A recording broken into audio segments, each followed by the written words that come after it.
ಶುರು ಮಾಡೋಣ. ಇವತ್ತಿನ ಮೊದಲನೇ ಅಧ್ಯಾಯದ ಕೆಲವೊಂದು ಮುಖ್ಯವಾದಂತ ಶ್ಲೋಕಗಳು. ಸೊ ಹೋದ ಕ್ಲಾಸಲ್ಲಿ ನಾವು ನೋಡಿದ್ವಿ 25ರಿಂದ 30 ಅಲ್ವಾ. ಸೊ ಅಲ್ಲಿ ನಾವೇನ್ ನೋಡಿದ್ವಿ, ಭಗವಂತ ಕೃಷ್ಣ ಅರ್ಜುನನ ರಥನ ಎರಡು ಪಕ್ಷದ ಮಧ್ಯದಲ್ಲಿ ನಿಲ್ಲಿಸ್ತಾರೆ. ನಿಲ್ಲಿಸಿದಾಗ ಏನೇನ್ ನೋಡ್ತಾನೆ ಅರ್ಜುನ? ಕುರುಕ್ಷೇತ್ರ ರಣರಂಗದಲ್ಲಿ ಯಾವಾಗ ಒಂದು ಕೌರವರ ಪಕ್ಷ ಪಾಂಡವರ ಪಕ್ಷದ ಮಧ್ಯದಲ್ಲಿ ನಿಂತಿದ್ದಾನೋ ಏನೇನ್ ನೋಡ್ತಿದ್ದಾನ ಅವನು? ಯಾರ್ಯಾರ ನೋಡ್ದ? ನೋಡಿದ್ಮೇಲೆ ಏನಾಯ್ತು ಅವನಿಗೆ? ಅದು ತುಂಬಾ ಮುಖ್ಯವಾದಂತ ಅಂಶ. ಅದು ಇವತ್ತು ನಾವು ಚರ್ಚಿಸ್ತೀವಿ. ಯಾಕೋ ಅವನ್ಗೆ ಅದೆಲ್ಲ ಆಯ್ತು,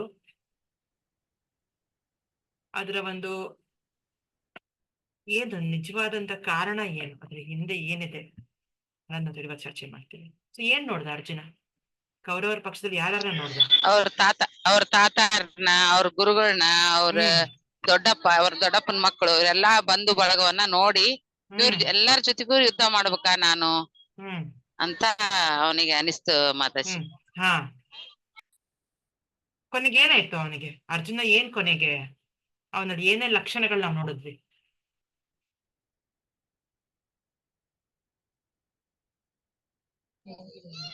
ಏನೂ ಬೇಡ ನನಗ, ಯುದ್ಧನೂ ಬೇಡ, ಎಲ್ಲಾ ಇವ್ರನ್ನು ಅಲ್ಲೇ ನಾನು ಯುದ್ಧ ಮಾಡಕ್ ನಾನು ಅಲ್ಲೇ ಬಂಧು ಬಳಗ ಗುರುಗಳನ್ನೆಲ್ಲ ನಾ ಹೊಡ್ಯಾಕ್ ಒಲ್ಲೆ, ನನ್ನ ಇದ್ರ ಸಲುವಾಗಿ ನಾನ್ ಯಾಕೆ ಇವ್ರನ್ನ ಕೊಲ್ಬೇಕು ಅಂತಂದ ಅವನಿಗೆ ಮನಸ್ಸು ಬಾಳ ನೋವಾಗಿ ಕೃಷ್ಣಗ್ ಬೇಡ್ಕೊಂಡ ಮಾತಾಜಿ.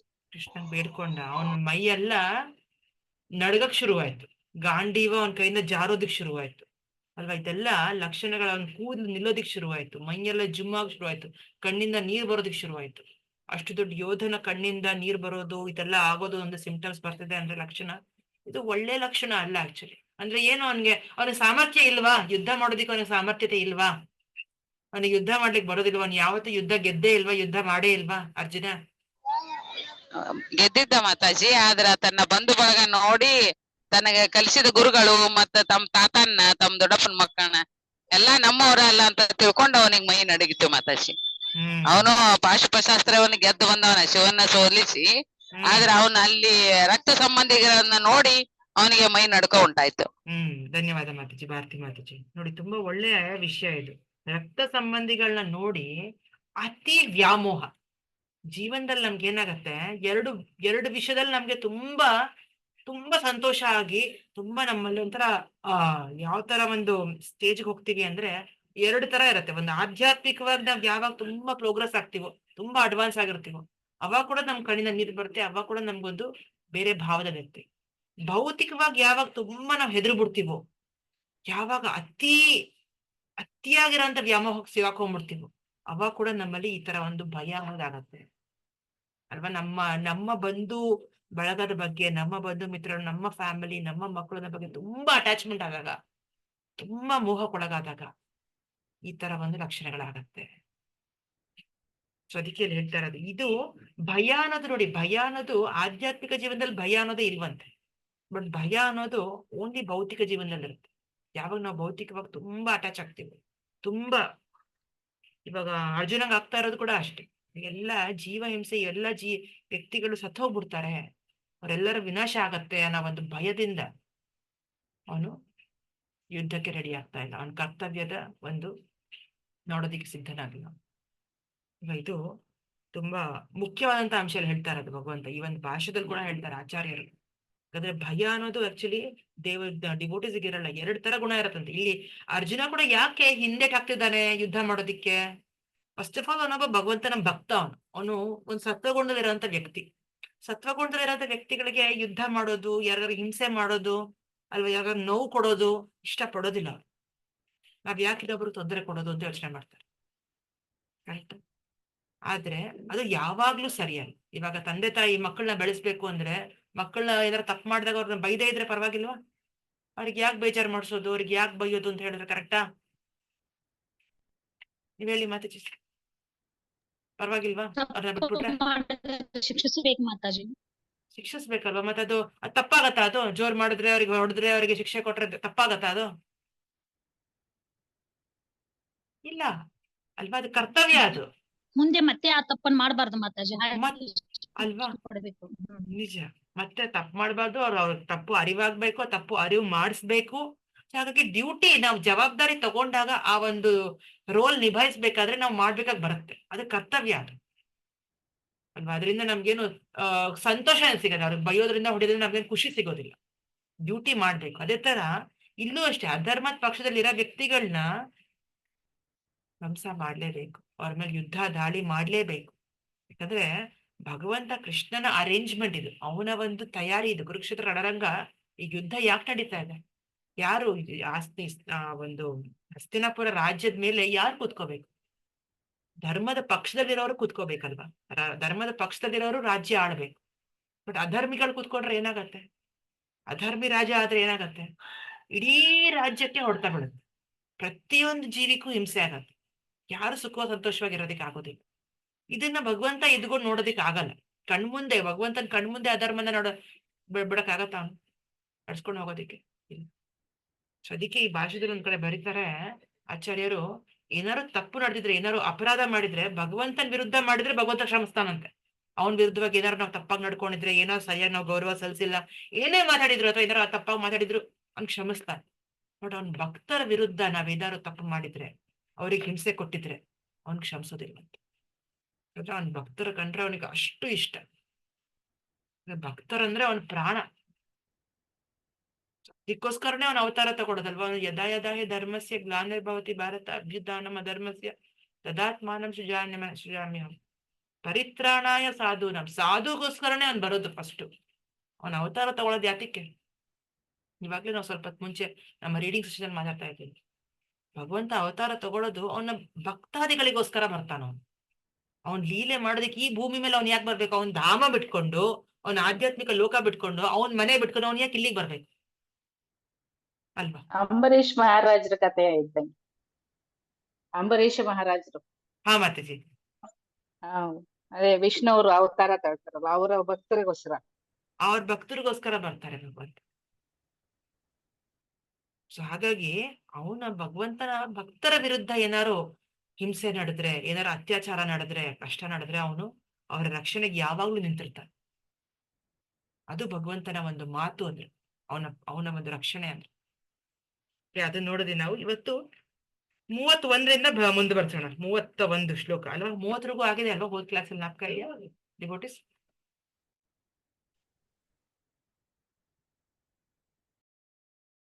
ಆಗಿಲ್ಲ ಮಾತಾಜಿ.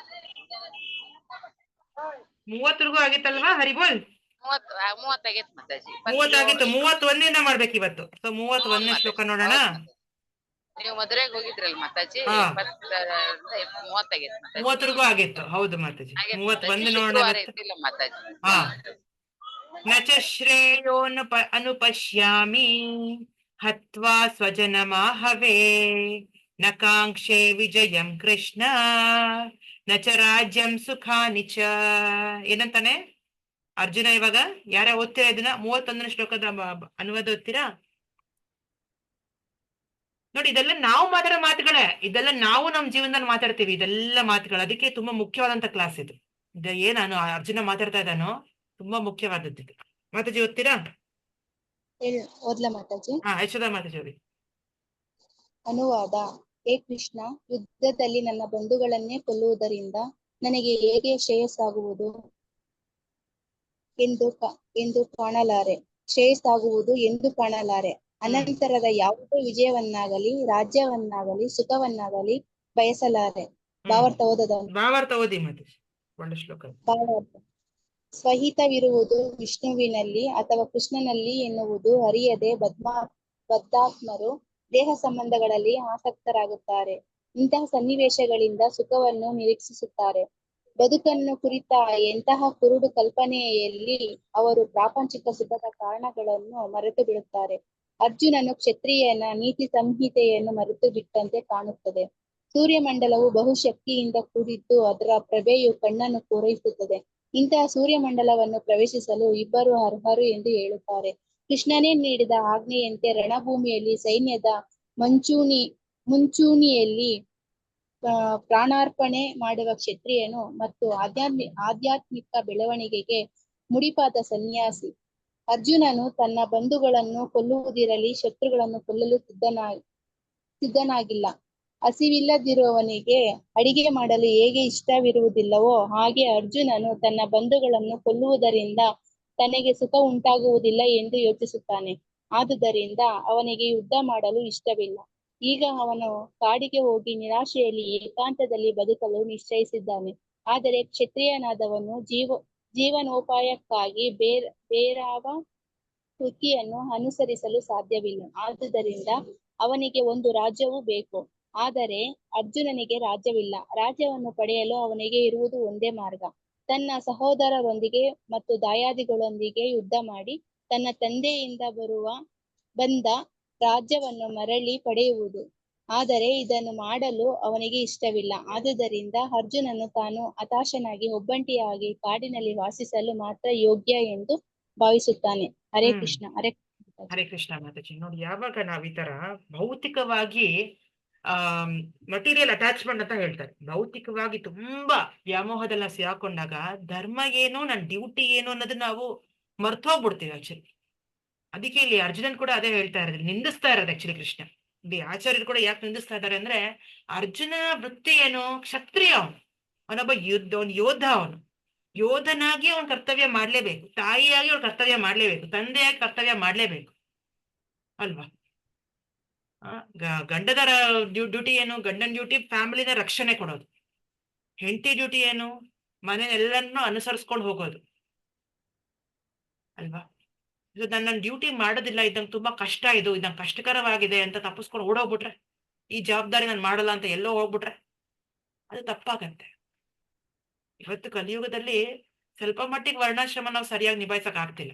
ಓಕೆ, ನಾವ್ ಯಾವ್ದೋ ಒಂದ್ ವೃತ್ತಿ ತಗೊಂತೀವಿ, ಯಾವ್ದೋ ಒಂದ್ ಜಾಬ್ ತಗೊಂತೀವಿ, ಯಾವ್ದೋ ಒಂದ್ ಕೆಲಸ ತಗೋತೀವಿ. ಬಟ್ ಅವಾಗ ಯಾವ ಕೃಷ್ಣ ಇದ್ನೋ ಈ ಭೂಮಿ ಮೇಲೆ, ಅಲ್ಲಿವರೆಗೂ ದ್ವಾಪರ ಯುಗವರೆಗೂ ವರ್ಣಾಶ್ರಮ ತುಂಬಾ ಅಚ್ಚುಕಟ್ಟಾಗಿ ಮಾಡೋರು. ಯಾಕಂದ್ರೆ ವರ್ಣ ಮತ್ತೆ ಆಶ್ರಮನ ಬಿಟ್ಟು ಬೇರೆ ವೃತ್ತಿ ಮಾಡಂಗಿಲ್ಲ. ಇವಾಗ ಕ್ಷತ್ರಿಯ ಆಗಿರೋನ್ ಕ್ಷತ್ರಿಯ ಧರ್ಮ ಮಾಡ್ಲೇಬೇಕು. ಅವ್ನ್ ಭಿಕ್ಷುಕನಾಗಿ ನಾನು ಕಾಡಿಗೆ ಹೋಗಿ ವಾಸ ಮಾಡ್ತೀನಿ ಅಂದ್ರೆ ಅದು ಬ್ರಾಹ್ಮಣನ್ ಕರ್ತವ್ಯ. ಅದು ಕಾಡಿಗೆ ಹೋಗಿರೋದು, ಭಿಕ್ಷೆ ಮೇಲೆ ಬದುಕಿರೋದು ಅಂದ್ರೆ ಯಾರು ಮಾಡ್ತಾರೆ? ಅದನ್ನ ಓನ್ಲಿ ಬ್ರಾಹ್ಮಣನ್ ಕರ್ತವ್ಯ. ಬಟ್ ಇವನ್ ಬ್ರಾಹ್ಮಣ ಹೆಂಗಾಗತ್ತೆ? ಅದರ ಬದಲಾವಣೆ ಮಾಡೋಂಗಿಲ್ಲ ಆಕ್ಚುಲಿ. ಅದು ಏನು, ಅವನ ಒಂದು ಭೌತಿಕವಾಗಿ ನೋಡ್ತಿರೋಂಥ ದೃಷ್ಟಿಕೋನದಿಂದ ಅವನ ಈ ತರ ಡಿಸಿಷನ್ ತಗೊಂತಾರದಲ್ವಾ. ಆಕ್ಚುಲಿ ಮೇನ್ ಕಾರಣ ಏನು, ಯುದ್ಧ ನಡೆಯೋದಿಕ್ಕೆ ಧರ್ಮ ಗೆಲ್ಬೇಕು ಅನ್ನೋದು. ಆದ್ರೆ ಆ ದೃಷ್ಟಿಕೋನದಿಂದ ನೋಡ್ತಾ ಇಲ್ಲ, ಯೋಚನೆ ಮಾಡ್ತಾ ಇಲ್ಲ ಅರ್ಜುನ ಅಲ್ವಾ. ಚಿಕ್ಕ ಸಣ್ಣ ದೃಷ್ಟಿಕೋನದಿಂದ ನೋಡ್ತಾ ಇದ್ದಾನೆ. ಅರೆ, ನನ್ನ ಎದುರುಗಡೆ ಎಲ್ಲ ಪಕ್ಷದವರೆಲ್ಲ ನನ್ನ ತಿಳಿದಿರೋರು, ನನ್ನ ಅಜ್ಜ ತಾತಂದ್ರು, ನನ್ನ ಗುರುಗಳು, ನನ್ನ ಬಂಧು ಮಿತ್ರರು, ಇವ್ರನ್ನ ನಾನು ಸಾಯಿಸಿದ್ರೆ ನಂಗೆ ಏನ್ ಸಂತೋಷ ಸಿಗತ್ತೆ. ಇದೆಲ್ಲ ತುಂಬಾ ಭೌತಿಕ ದೃಷ್ಟಿಕೋನ, ಮೇಲ್ಮೇಲ್ ನೋಟ ಇದು ಅಲ್ವಾ. ರಿಯಲ್ ಪರ್ಪಸ್ ಸರ್ವ್ ಆಗ್ತಾ ಇಲ್ಲ ಅದರಿಂದ. ಅವ್ನ್ ಕಾಡಿಗೆ ಹೋಗ್ಬಿಟ್ರೆ ಹೆಂಗೆ ಮತ್ತೆ ಯುದ್ಧ ಗೆಲ್ಲೋದು? ಅದೇ ಕೇಳ್ತಾ ಇರೋದು. ಇವನು ಕ್ಷತ್ರಿಯನಾಗಿ ಇವನ್ಗೆ ಒಂದಲ್ಲ ಒಂದ್ ರಾಜ್ಯ ಇರ್ಲೇಬೇಕು, ರಾಜ್ಯ ಗೆಲ್ಲೇಬೇಕು, ಅದಕ್ಕೆ ಯುದ್ಧ ಮಾಡ್ಲೇಬೇಕು ಅಲ್ವಾ. ಸೊ ಹಾಗಾಗಿ ನಾವು ಇದನ್ನ ಇಲ್ಲಿನ ಅರ್ಜುನ ಹೇಳ್ತಿದ್ದ, ನಾವು ನಾನು ಯುದ್ಧ ಮಾಡೋದಿಲ್ಲ ಅನ್ನೋದಕ್ಕೆ ಇಲ್ಲಿ ನಿಂದಿಸ್ತಾ ಇದ್ದಾರೆ. ಮುಂದುವರ್ಸೋಣ. 32ರಿಂದ 35 ಇದು ಅಷ್ಟೇ ಒಳ್ಳೆ ಶ್ಲೋಕಗಳು. किं नो राज्येन गोविन्द किं भोगजीवितेन वा येषामर्थे काङ्क्षितं नो राज्यं भोगा सुखानि च त इमेव स्थिता युद्धे प्राणां त्यक्त्वा धनानि च आचार्यः पितरः पुत्रस्तथैव च पितामहाः मातुला श्वाशुरा पौत्राः श्याला सम्बन्धिनस्तथा एतान्ना हन्तुमिच्छामि ज्ञातोऽपि मधुसूदन अपि त्रैलोक्य राज्यस्य हेतो किं नो मही कृते निहत्य धार्तराष्ट्रान्नः का प्रीतिः स्यात् जनार्दन. ಅನುವಾದ ಯಾರು ಓದ್ತೀರಾ? ಹರೇ ಕೃಷ್ಣ. ನಾನು ಮಾತಾಜಿ. ಮಾತಾಜಿ ಶ್ರೀವಳ್ಳಿ ಮಾತಾಜಿ ಓದ್ತೀರಾ? ಓದ್ತೇನೆ ಮಾತಾಜಿ. ಹೇ ಗೋವಿಂದ, ಯಾರಿಗೋಸ್ಕರ ನಾವು ರಾಜ್ಯವನ್ನು ಸುಖವನ್ನು ಮತ್ತು ಬದುಕನ್ನು ಸಹ ಬಯಸುತ್ತಿವೆಯ ಅವರೇ ನಮ್ಮ ವಿರುದ್ಧವಾಗಿ ಯುದ್ಧಕ್ಕೆ ಸನ್ನಿಧಾನಕ್ಕಿರುವಾಗ ಅವುಗಳಿಂದ ಏನು ಪ್ರಯೋಜನ? ಹೇ ಮಧುಸೂದನ, ಆಚಾರ್ಯರು, ಪಿತರು, ಪುತ್ರರು, ಪಿತಾಮಹರು, ಸೋದರ ಮಾವಂದಿರು, ಮೊಮ್ಮಕ್ಕಳು, ಬಾಮೇದರದಿಂದ ಮತ್ತು ಇದರ ಬಂಧುಗಳು ನಮ್ಮ ಜೀವನವನ್ನು, ಧನವನ್ನು ತ್ಯಜಿಸಲು ಸಿದ್ಧರಾಗಿ ನನ್ನ ಮುಂದೆ ನಿಂತಿದ್ದಾರೆ. ಅವರು ನನ್ನನ್ನು ಕೊಲ್ಲಬಹುದು, ಆದರೂ ಅವರನ್ನು ಕೊಲ್ಲಲು ನನಗೆ ಅಪೇಕ್ಷಿಸಬೇಕು. ಈ ಜನಾರ್ದನ ಈ ಭೂಮಿಯ ಮೊದಲೇ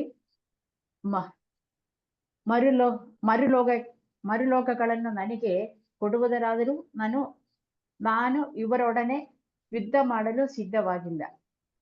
ಧೃತರಾಷ್ಟ್ರನ ಮಕ್ಕಳನ್ನು ಕೊಂದು ನಮಗೆ ಯಾವ ಸಂತೋಷ ಬಂದಿತ್ತು? ಹರಿಗೆ ಸಮಾಧಿ ಹರಿಬೋಲ್ ಮಾತಾಜಿ, ಥ್ಯಾಂಕ್ ಯು. ನೋಡಿ ಇಲ್ಲಿ ಕೃಷ್ಣ ಮಾತಾಜಿ ಸ್ವಲ್ಪ ಮಿಸ್ಟೇಕ್, ನಾನು ಓದಾಗ ಸ್ವಲ್ಪ ಮಿಸ್ಟೇಕ್ ಬಂದಿರುತ್ತೆ. ಯಾಕಂದ್ರೆ ನಾನು ಹೇಳಿದಲ್ಲ ನಾನು ಕಲ್ತಿರೋ ಕನ್ನಡ ಅಂತ. ಮೇ ಬಿ ಸಮ್ ಮಿಸ್ಟೇಕ್ ಇರುತ್ತೆ. ತೊಂದ್ರೆ ಇಲ್ಲ ಸ್ವಲ್ಪ ಮಾತಾಜಿ. ನಾನು ಸ್ವಲ್ಪ ಕಲ್ತಿರೋದಲ್ವಾ, ಅದರಿಂದಾಗಿ. ತೊಂದ್ರೆ ಇಲ್ಲ ಮಾತಾಜಿ. ಎಲ್ಲ ಆಲ್ಮೋಸ್ಟ್ ಸರಿ ಇತ್ತು ಸ್ವಲ್ಪ ಮಾತಾಜಿ, ಆಲ್ಮೋಸ್ಟ್ ಸರಿ ಇತ್ತು. ಅಲ್ಲ, ಕೆಲವು ಟೈಮ್ಸ್ ಅಲ್ಲಿ ಯಾಕಂದ್ರೆ ನಾನು ನೋಡಿ ಇದು ಕಷ್ಟಪಟ್ಟು ಓದುದಲ್ವಾ, ಅದಕ್ಕೆ. ಥ್ಯಾಂಕ್ ಯು ಮಾತಾಜಿ. ನೋಡಿ ಏನ್ ಹೇಳ್ತಾನೆ ಎಲ್ಲರ್ಲಿಂದ ಆಗತ್ತೆ ಮಾತಾಜಿ. ಗೋವಿಂದ ನಂದು ಮದರ್ ಟಂಗ್ ನಾನು ಹೇಳಿಲ್ವಾ ಕನ್ನಡ ಅಲ್ಲ ಅಂತ. ನಾನು ಇದು ಕನ್ನಡ ಅಲ್ಲ ಎಕ್ಸಾಮ್ ನಿಮ್ದು. ಇದಕ್ಕೆ ಡಿಪಾರ್ಟ್ಮೆಂಟ್ಗೋಸ್ಕರ ನಾನಿದು ಕಲ್ತು ಎಕ್ಸಾಮ್ ಪಾಸ್ ಆಗಿ ಜಸ್ಟ್ ಓದುದು.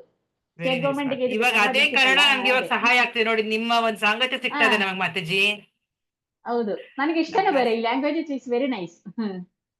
ಥ್ಯಾಂಕ್ ಯು ಮಾತಾಜಿ. So Okay. ಇಲ್ಲಿ ಅರ್ಜುನ ಗೋವಿಂದ ಅಂತ ಕತೆ. ಗೋವಿಂದ ಅಂದ್ರೆ ಏನು, ಯಾರು ಹೇಳ್ತೀರಾ? ಇಲ್ಲಿ ಭಾಷೆದಲ್ಲಿ ಕೂಡ ಹೇಳಿದ್ದಾರೆ, ತುಂಬಾ ಒಳ್ಳೆ ಭಾಷೆ ಇದು. ಗೋವಿಂದ ಅಂದ್ರೆ ಏನು? ಗೋವುಗಳನ್ನು ಕಾಯುವ ಗೋವಿಂದ. ಮತ್ತೆ ತನ್ನ ನೋಡಿ ಈ ಮುಖ್ಯವಾದ ಪದವನ್ನು ಬಳಸಿ ತನ್ನ ಇಂದ್ರಿಯಗಳಿಗೆ ಯಾವುದು ತೃಪ್ತಿಯನ್ನು ಕೊಡಬಲ್ಲನೋ ಎನ್ನುವುದನ್ನು ಕೃಷ್ಣನು ಅರ್ಥ ಮಾಡಿಕೊಳ್ಳಬೇಕು ಎಂದು ಅರ್ಜುನನು ಸೂಚಿಸುತ್ತಾನೆ. ಕೃಷ್ಣನು ಗೋವುಗಳ ಮತ್ತು ಇಂದ್ರಿಯಗಳ ಎಲ್ಲಾ ಸಂತೋಷಗಳಿಗೆ ಕಾರಣನಾದನು.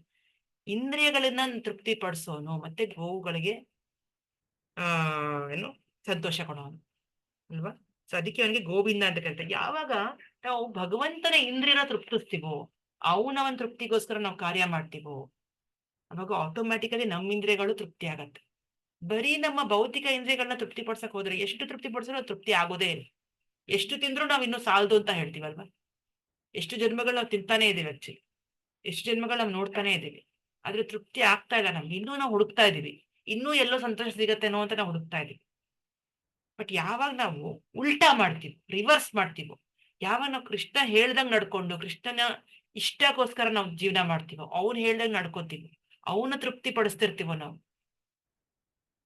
ಅವಾಗ ಆಟೋಮ್ಯಾಟಿಕಲಿ ನಮಗೆ ತುಂಬಾ ಸಾಂತ್ವನ ಸಿಗತ್ತೆ, ತುಂಬಾ ತೃಪ್ತಿ ಸಿಗತ್ತೆ ಒಳಗಿದ್ದು. ನೋಡಿ ಓದೋಣ, ಭಾವಾರ್ಥ ಓದೋಣ. ಯಾರು ಓದ್ತೀರಾ ಭಾವಾರ್ಥ? ಮಾತಾಜಿ ಸುಮಂಗಳ ಮಾತಾಜಿ ಓದ್ತೀರಾ? ಎಸ್ ಮಾತಾಜಿ. ಓದಿ ಮಾತಾಜಿ. ಭಾವಾರ್ಥ. ಹರೇ ಕೃಷ್ಣ. ಕೃಷ್ಣನು ಗೋವುಗಳ ಮತ್ತು ಇಂದ್ರಿಯಗಳ ಎಲ್ಲ ಸಂತೋಷಗಳಿಗೆ ಕಾರಣನಾದವನು. ಇದರಿಂದಲೇ ಅರ್ಜುನನು ಶ್ರೀಕೃಷ್ಣನನ್ನು ಗೋವಿಂದ ಎಂದು ಕರೆದಿದ್ದು. ಈ ಮುಖ್ಯವಾದ ಪದವನ್ನು ಬಳಸಿ ತನ್ನ ಇಂದ್ರಿಯಗಳಿಗೆ ಯಾವುದು ತೃಪ್ತಿಯನ್ನು ಕೊಡಬಲ್ಲದು ಎನ್ನುವುದನ್ನು ಕೃಷ್ಣನು ಅರ್ಥ ಮಾಡಿಕೊಳ್ಳಬೇಕು ಎಂದು ಅರ್ಜುನನು ಸೂಚಿಸುತ್ತಾನೆ. ಆದರೆ ಗೋವಿಂದನು ಇರುವುದು ನಮ್ಮ ಇಂದ್ರಿಯಗಳನ್ನು ತೃಪ್ತಿಗೊಳಿಸುವುದಕ್ಕಲ್ಲ. ನಾವು ಗೋವಿಂದನ ಇಂದ್ರಿಯಗಳನ್ನು ತೃಪ್ತಿಗೊಳಿಸಲು ಪ್ರಯತ್ನಿಸಿದರೆ ನಮ್ಮ ಪ್ರಯತ್ನವಿಲ್ಲದೆಯೇ ನಮ್ಮ ಇಂದ್ರಿಯಗಳು ತೃಪ್ತಿ ಹೊಂದುತ್ತವೆ. ಪ್ರಾಪಂಚಿಕವಾಗಿ ಪ್ರತಿಯೊಬ್ಬನು ತನ್ನ ಇಂದ್ರಿಯಗಳನ್ನು ತೃಪ್ತಿಪಡಿಸಲು ಬಯಸುತ್ತಾನೆ ಮತ್ತು ತನ್ನ ಅಪ್ಪಣೆಯಂತೆ ದೇವರು ಈ ತೃಪ್ತಿಗಾಗಿ ಎಲ್ಲವನ್ನೂ ಒದಗಿಸಬೇಕು ಎಂದು ಬಯಸುತ್ತಾನೆ. ದೇವರು ಜೀವಿಗಳ ಯೋಗ್ಯತೆಗಳಿಗೆ ಅನುಗುಣವಾಗಿ ಅವರ ಇಂದ್ರಿಯಗಳಿಗೆ ತೃಪ್ತಿ ಕೊಡುತ್ತಾನೆ. ಆದರೆ ಅವರು ದುರಾಶೆ ಪಡುವಷ್ಟು ಅಲ್ಲ. ಆದರೆ ಯಾರೇ ಆಗಲಿ ಇದರ ವಿರುದ್ಧವಾದ ದಾರಿಯನ್ನು ಹಿಡಿದರೆ, ಎಂದರೆ ತನ್ನ ಇಂದ್ರಿಯಗಳ ತೃಪ್ತಿಯನ್ನು ಬಯಸದೆ ಗೋವಿಂದನ ಇಂದ್ರಿಯಗಳನ್ನು ತೃಪ್ತಿಪಡಿಸಲು ಪ್ರಯತ್ನಿಸಿದರೆ, ಆಗ ಗೋವಿಂದನ ಕೃಪೆಯಿಂದ ಜೀವಿಯ ಎಲ್ಲ ಬಯಕೆಗಳು ಈಡೇರುತ್ತವೆ. ತನ್ನ ಕುಲದ ಮತ್ತು ಕುಟುಂಬದ ಸದಸ್ಯರ ವಿಷಯದಲ್ಲಿ ಅರ್ಜುನನಿಗೆ ಇರುವ ಗಾಢವಾದ ಪ್ರೀತಿಯು ಅವರ ಬಗೆಗೆ ಅರ್ಜುನನಿಗೆ ಇರುವ ಸಹಜ ಕರುಣೆಯಿಂದ ಇಲ್ಲಿ ಭಾಗಶಃ ವ್ಯಕ್ತವಾಗುತ್ತದೆ. ಆದ್ದರಿಂದ ಅವನು ಯುದ್ಧ ಮಾಡಲು ಸಿದ್ಧನಿಲ್ಲ. ಯಾರಿಗೇ ಆದರೂ ತನ್ನ ಸಂಪತ್ತನ್ನು ಬಂಧು ಮಿತ್ರರಿಗೆ ತೋರಬೇಕೆಂಬ ಅಪೇಕ್ಷೆ ಇರುತ್ತದೆ. ತನ್ನ ಬಂಧು ಮಿತ್ರರೆಲ್ಲ ರಣರಂಗದಲ್ಲಿ ಸಾಯುತ್ತಾರೆ. ಆದ್ದರಿಂದ ವಿಜಯವನ್ನು ಗಳಿಸಿದ ಮೇಲೆ ತನ್ನ ಸಂಪತ್ತನ್ನು ಅವರೊಂದಿಗೆ ಹಂಚಿಕೊಳ್ಳುವುದು ಸಾಧ್ಯವಾಗುವುದಿಲ್ಲ ಎಂದು ಅರ್ಜುನನ ಭಯ. ಇದು ಐಹಿಕ ಬದುಕಿನ ಮಾದರಿ ಲೆಕ್ಕಾಚಾರ. ಅಲೌಕಿಕ ಬದುಕಾದರೂ ಸಂಪೂರ್ಣವಾಗಿ ಭಿನ್ನವಾದದ್ದು. ಭಕ್ತನಾದವನು ಭಗವಂತನ ಅಪೇಕ್ಷೆಗಳನ್ನು ಪೂರೈಸಲು ಬಯಸುವುದರಿಂದ ಭಗವಂತನು ಅನುಮತಿ ಕೊಟ್ಟರೆ ಅವನು ಭಗವಂತನ ಸೇವೆಗಾಗಿ ಎಲ್ಲ ಬಗೆಯ ಸಂಪತ್ತನ್ನು ಸ್ವೀಕರಿಸಬಹುದು. ಆದರೆ ಭಗವಂತನು ಅನುಮತಿ ನೀಡದಿದ್ದರೆ ಒಂದು ಕಾಸನ್ನೂ ಸ್ವೀಕರಿಸಬಾರದು. ಅರ್ಜುನನಿಗೆ ತನ್ನ ಬಂಧುಗಳನ್ನು ಕೊಲ್ಲಲು ಇಷ್ಟವಿರಲಿಲ್ಲ. ಅವರನ್ನು ಕೊಲ್ಲುವುದೇ ಅಗತ್ಯವಾದರೆ ಕೃಷ್ಣನೇ ಕೊಲ್ಲಲಿ ಎಂದು ಬಯಸಿದ. ಅವರು ರಣಭೂಮಿಗೆ ಬರುವ ಮೊದಲೇ ಕೃಷ್ಣನು ಅವರನ್ನು ಕೊಂದಿದ್ದಾನೆ. ತಾನೇನಿದ್ದರೂ ಕೃಷ್ಣನ ಸಾಧನವಾಗಬೇಕು ಅಷ್ಟೇ ಎಂಬುದು ಈ ಘಟ್ಟದಲ್ಲಿ ಅವನಿಗೆ ತಿಳಿದಿರಲಿಲ್ಲ. ಈ ಸಂಗತಿಯನ್ನು ಮುಂದಿನ ಅಧ್ಯಾಯಗಳಲ್ಲಿ ತಿಳಿಯಪಡಿಸಿದೆ. ಭಗವಂತನ ಸಹಜ ಭಕ್ತನಾದ ಅರ್ಜುನನಿಗೆ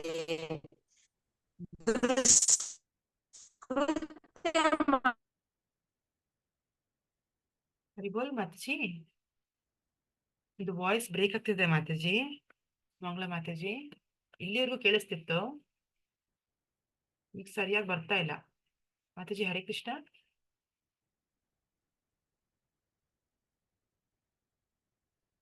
ಮಂಗಳ ಮಾತಾಜಿ, ಹರೇ ಕೃಷ್ಣ. ಕೇಳಿಸ್ತಿದ್ಯಾ ನನ್ನ ವಾಯ್ಸ್? ಮಾಡಿದ ತನ್ನ ಮಾಡಲಿರಲಿಲ್ಲ, ಆದರೆ ತನ್ನ ಮಾಡಿದವರನ್ನು ಮಾತಾಜಿ ಕ್ಷಮಿಸುವುದಿಲ್ಲ. ಹರೇ ಕೃಷ್ಣ. ಸುಮಂಗ್ಲ ಮಾತಾಜಿ, ಹಾ, ಇಲ್ಲಿಂದ ಹೇಳ್ರಿ ಸ್ವಲ್ಪ ಮಾತಾಜಿ. ಸರಿಯಾಗಿ ಕೇಳಿಸಿಲ್ಲ ಮಾತಾಜಿ ನಮ್ಗೆ. ಎಲ್ಲಿಂದ ರೀ ಮಾತಾಜಿ? ಭಗವಂತನು ಅನುಮತಿ ನೀಡದಿದ್ದರೆ ಒಂದು ಕಾಸನ್ನು ಸ್ವೀಕರಿಸಬಾರದು. ಅದಾದ್ಮೇಲಿಂದ ಓದಿ ಮಾತಾಜಿ. ಹೌದ್ರಿ ಮಾತಾಜಿ. ಹಾ. ಓಕೆ ಮಾತಾಜಿ. ಎಂದು ಭಗವಂತನು ಅಪೇಕ್ಷೆ ಅನುಮತಿ ಕೊಟ್ಟರೆ ಭಗವಂತನು ಅನುಮತಿ ಕೊಟ್ಟರೆ ಅವನು ಭಗವಂತನ ಸೇವೆಗಾಗಿ ಎಲ್ಲ ಬಗೆಯ ಸಂಪತ್ತನ್ನು ಸ್ವೀಕರಿಸಬಹುದು. ಆದರೆ ಭಗವಂತನು ಅನುಮತಿ ನೀಡದಿದ್ದರೆ ಒಂದು ಕಾಸನ್ನೂ ಸ್ವೀಕರಿಸಬಾರದು. ಅರ್ಜುನನಿಗೆ ತನ್ನ ಬಂಧುಗಳನ್ನು ಕೊಲ್ಲಲು ಇಷ್ಟವಿರಲಿಲ್ಲ.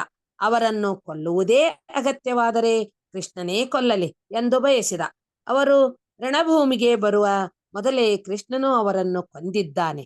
ತಾನೇನಿದ್ದರೂ ಕೃಷ್ಣನ ಸಾಧನವಾಗಬೇಕು ಅಷ್ಟೇ ಎಂಬುದು ಈ ಘಟ್ಟದಲ್ಲಿ ಅವನಿಗೆ ತಿಳಿದಿರಲಿಲ್ಲ. ಈ ಸಂಗತಿಯನ್ನು ಮುಂದಿನ ಅಧ್ಯಾಯಗಳಲ್ಲಿ ತಿಳಿಯಪಡಿಸಿದೆ.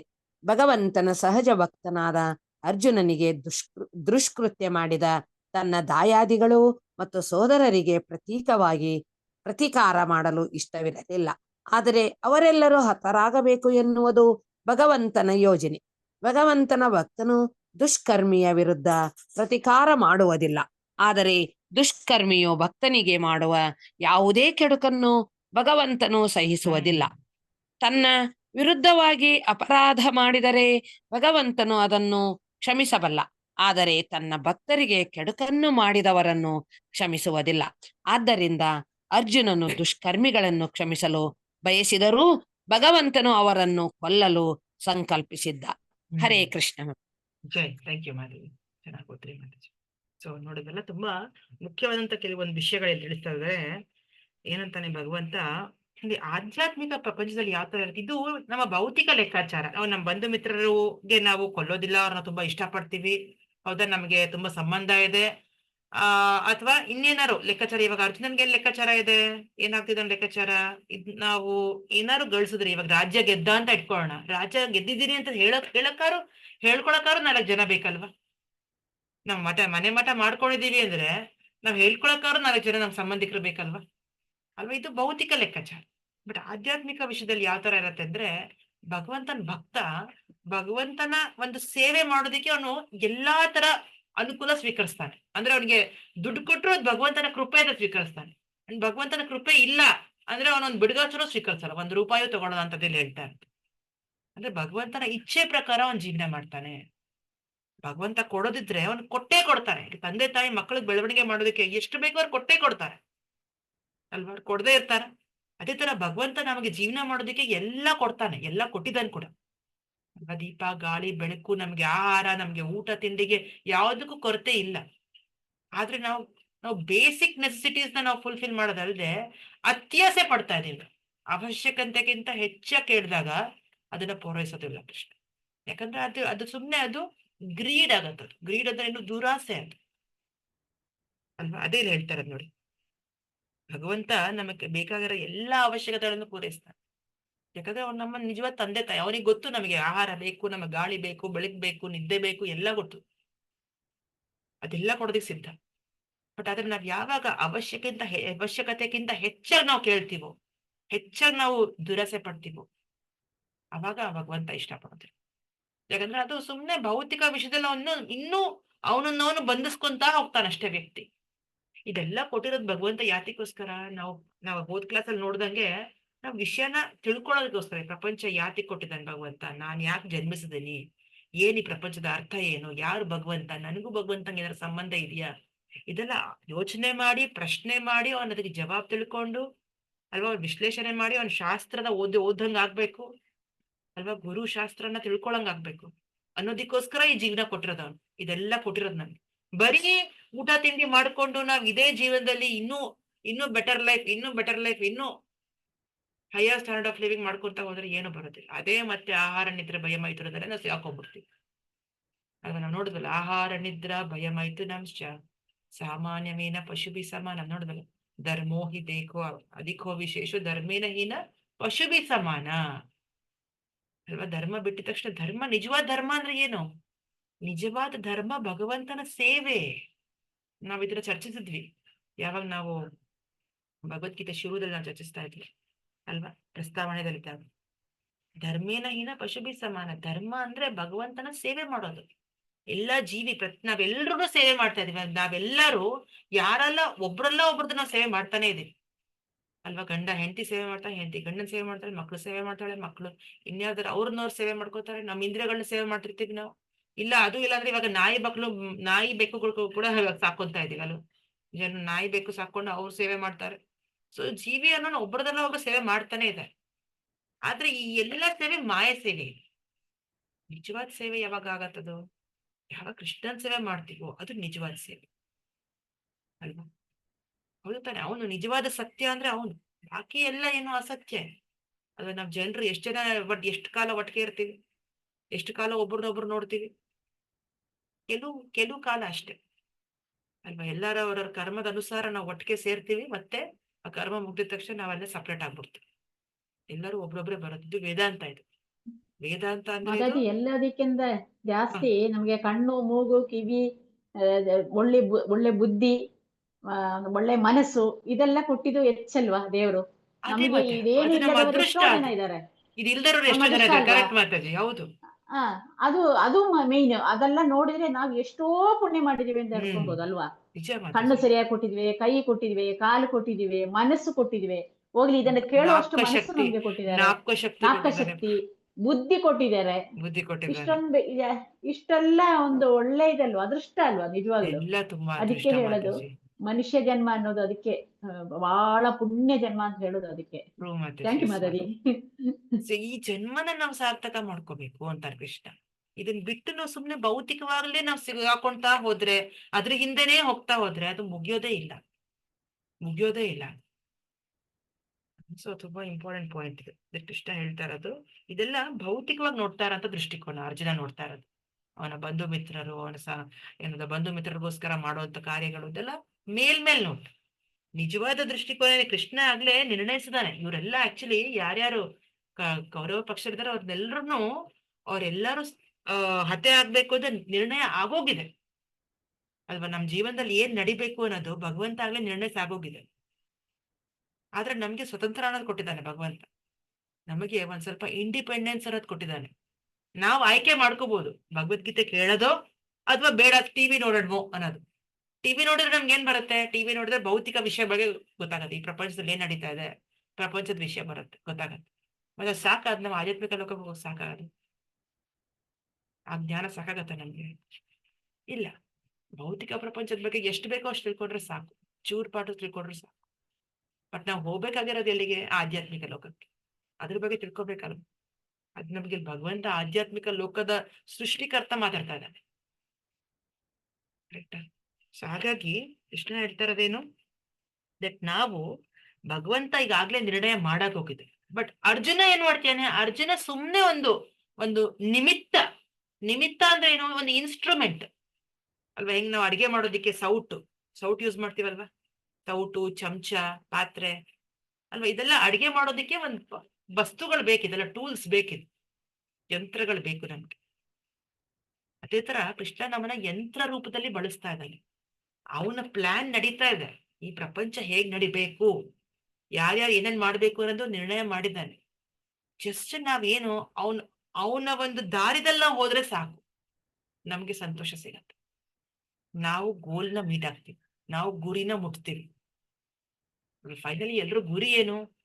ಗುರಿಗೆ ನಾವ್ ಹೇಳ್ಬೋದು, ಚಿಕ್ಕ ವಯಸ್ಸಲ್ಲಿ ಯಾರಪ್ಪ ನಿನ್ ಗುರಿ ಏನು ಅಂತ ಕೇಳಿದ್ರೆ ನಾವೇನಂತೀವಿ? ದೊಡ್ಡ ಇಂಜಿನಿಯರ್ ಆಗ್ಬೇಕು, ದೊಡ್ಡ ಡಾಕ್ಟರ್ ಆಗ್ಬೇಕು, ದೊಡ್ಡ ಸೈಂಟಿಸ್ಟ್ ಆಗ್ಬೇಕು, ದೊಡ್ಡ ಹೆಸರುವಾಸಿ ಆಗ್ಬೇಕು ಅಂತ ನಾವು ಕೇಳ್ತೀವಿ. ಹೌದಾ? ಬಟ್ ಹೆಸರುವಾಸಿ ಆದ್ರೆ ಅಷ್ಟು ಸಾಕಾಗತ್ತಾ?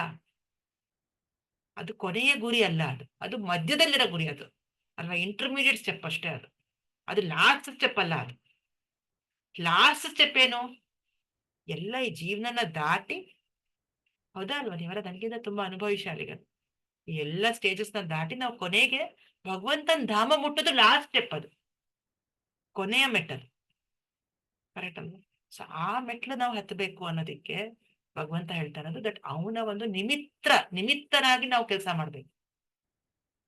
ಅಂದ್ರೆ ನನ್ನ ಜೀವನದ ಪ್ಲಾನು ಎಲ್ಲ ಅವ್ನ ಕಂಟ್ರೋಲ್ ಅಲ್ಲಿ ಕೊಟ್ಬಿಟ್ಟಿದ್ದೀನಪ್ಪ. ನಾನೇನು ಜಸ್ಟ್ ಅವನ ಇಚ್ಛೆ ತಕ್ಕಂಗೆ ನಾನು ಕಾರ್ಯ ಮಾಡ್ಕೊಂಡು ಹೋಗ್ತೀನಿ. ನಾವು ಕೆಲಸ ಮಾಡೋದು ಯಾವ್ದು ನಿಲ್ಸೋದಿಲ್ಲ. ಬಟ್ ಏನೇ ಮಾಡಿದ್ರು ಕೆಲಸ ಅವನಿಗೋಸ್ಕರ ಮಾಡ್ತೀನಿ. ಆಫೀಸ್ಗೆ ಹೋದ್ರು ಅವನಿಗೋಸ್ಕರ ಹೋಗ್ಬರ್ತೀನಿ. ನನ್ನ ಬುದ್ಧಿ ಏನೇ ಉಪಯೋಗ ಮಾಡ್ಕೊಂಡ್ರು ಅವನ ತೃಪ್ತಿಗೋಸ್ಕರ ನಾನು ಬಳಸ್ತೀನಿ. ಆ ಕಾರ್ಯ ಮಾಡಿರೋ ಫಲಿತಾನ ಅವನಿಗೆ ಕೊಡ್ತೀನಿ ನಾನು. ಇದು ನಮ್ಮ ಭಾವ ಇರ್ಬೇಕಷ್ಟೆ. ಇದು ಕೃಷ್ಣ ಹೇಳ್ತಾರೆ. ಓಕೆ, 36 ನೋಡೋಣ. 36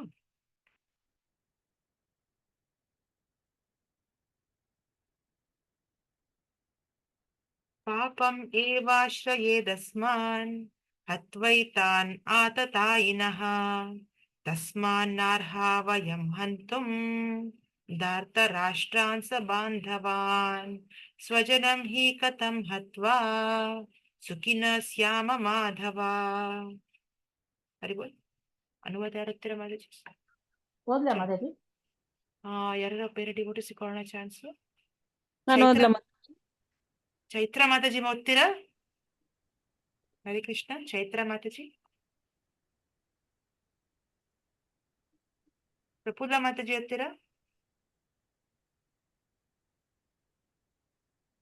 ಚೈತ್ರ ಮಾತಾಜಿ ಇದ್ದೀರಾ? ನಿಶಾಂತ ಮಾತಾಜಿ ಓದ್ತೀರಾ? ಹೊರಗಿದ್ದೀರಾ? ಮಾತಾಜಿ ಹೊರಗಡೆ ಇದೀನಿ ಮಾತಾಜಿ, ಬುಕ್ ಇಲ್ಲ ಸರ್. ಪ್ರೇಮ ಮಾತಾಜಿ ಇದ್ದೀರಾ? ಹರಿಬೋಲ್. ಪ್ರೇಮ ಗಾಯಕ್ವಾಡ್ ಮಾತಾಜಿ, ಪ್ರೇಮ ಗಾಯಕ್ವಾಡ್ ಮಾತಾಜಿ ಇದ್ದೀರಾ? ಇಲ್ವಾ? ಪ್ರೇಮ ಮಾತಾಜಿ ಓದ್ರಿ. ಮಂಗಳ ಮಾತಾಜಿ ಪರಿಚಯ ಅಲ್ವಾ ನಿಮ್ಗೆ ಮಾತಾಜಿ ಅವರು? ಹ್ಞೂನ್ರಿ. ಅಂದ್ರ ಮಾತಾಜಿ ಅವ್ರು ಆನ್ಲೈನ್ ಕ್ಲಾಸ್ ಕೇಳಿ ನಾನು ಇದನ್ ಮಾಡ್ತೇನೆ ಅಂತ ಇಲ್ಲಿ ನಂದು ದಿನಾ ಹಚ್ತಿದ್ನಲ್ರಿ, ಕೇಳ್ತಿದ್ರಿ ಮಾತಾಜಿ. ನಾನು ನನಗೂ ಕಳ್ಸಂತ ಲಿಂಕ್ ಕಳ್ಸಿದ್ರಿ. ಇವತ್ತು ಬುಕ್ ತಂದ್ ಕೊಟ್ಟೇನ್ರಿ ಅವ್ರಿಗೆ. ಹೌದಾ ಮಾತಾಜಿ? Very nice. ಇವತ್ತು ತಂದ್ ಕೊಟ್ಟೇನ್ರಿ ಭಗವದ್ಗೀತೆ ಬುಕ್.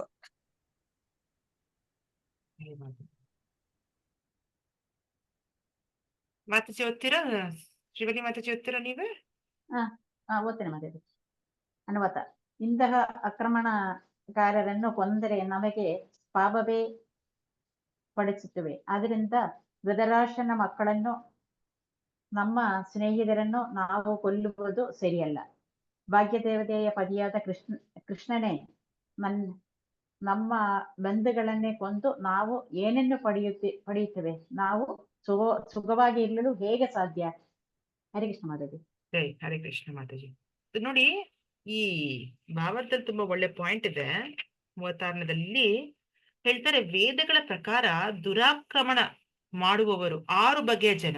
ವಿಷ ಹಾಕುವವನು, ವಿಷ ಕೊಡೋನು, ಮನೆಗೆ ಬೆಂಕಿ ಹಚ್ಚೋನು. ಮನೆಗೆ ಯಾರು ಬೆಂಕಿ ಹಚ್ತಾರೋ ಇವ್ರು ಮಾಡಿದ್ರು, ಕೌರವರು ಮಾಡಿದ್ರಲ್ವ. ಕೌರವರು ಕೂಡ ಯಾವಾಗ ಪಾಂಡವರನ್ನ ಕಳಿಸ್ಬಿಟ್ಟು ಒಂದು ಏನದು ಲಕ್ಕಾಗ್ರಹ ಅಲ್ವಾ, ಬೆಂಕಿ ಹಚ್ಚಿದ್ರು ಅವರು.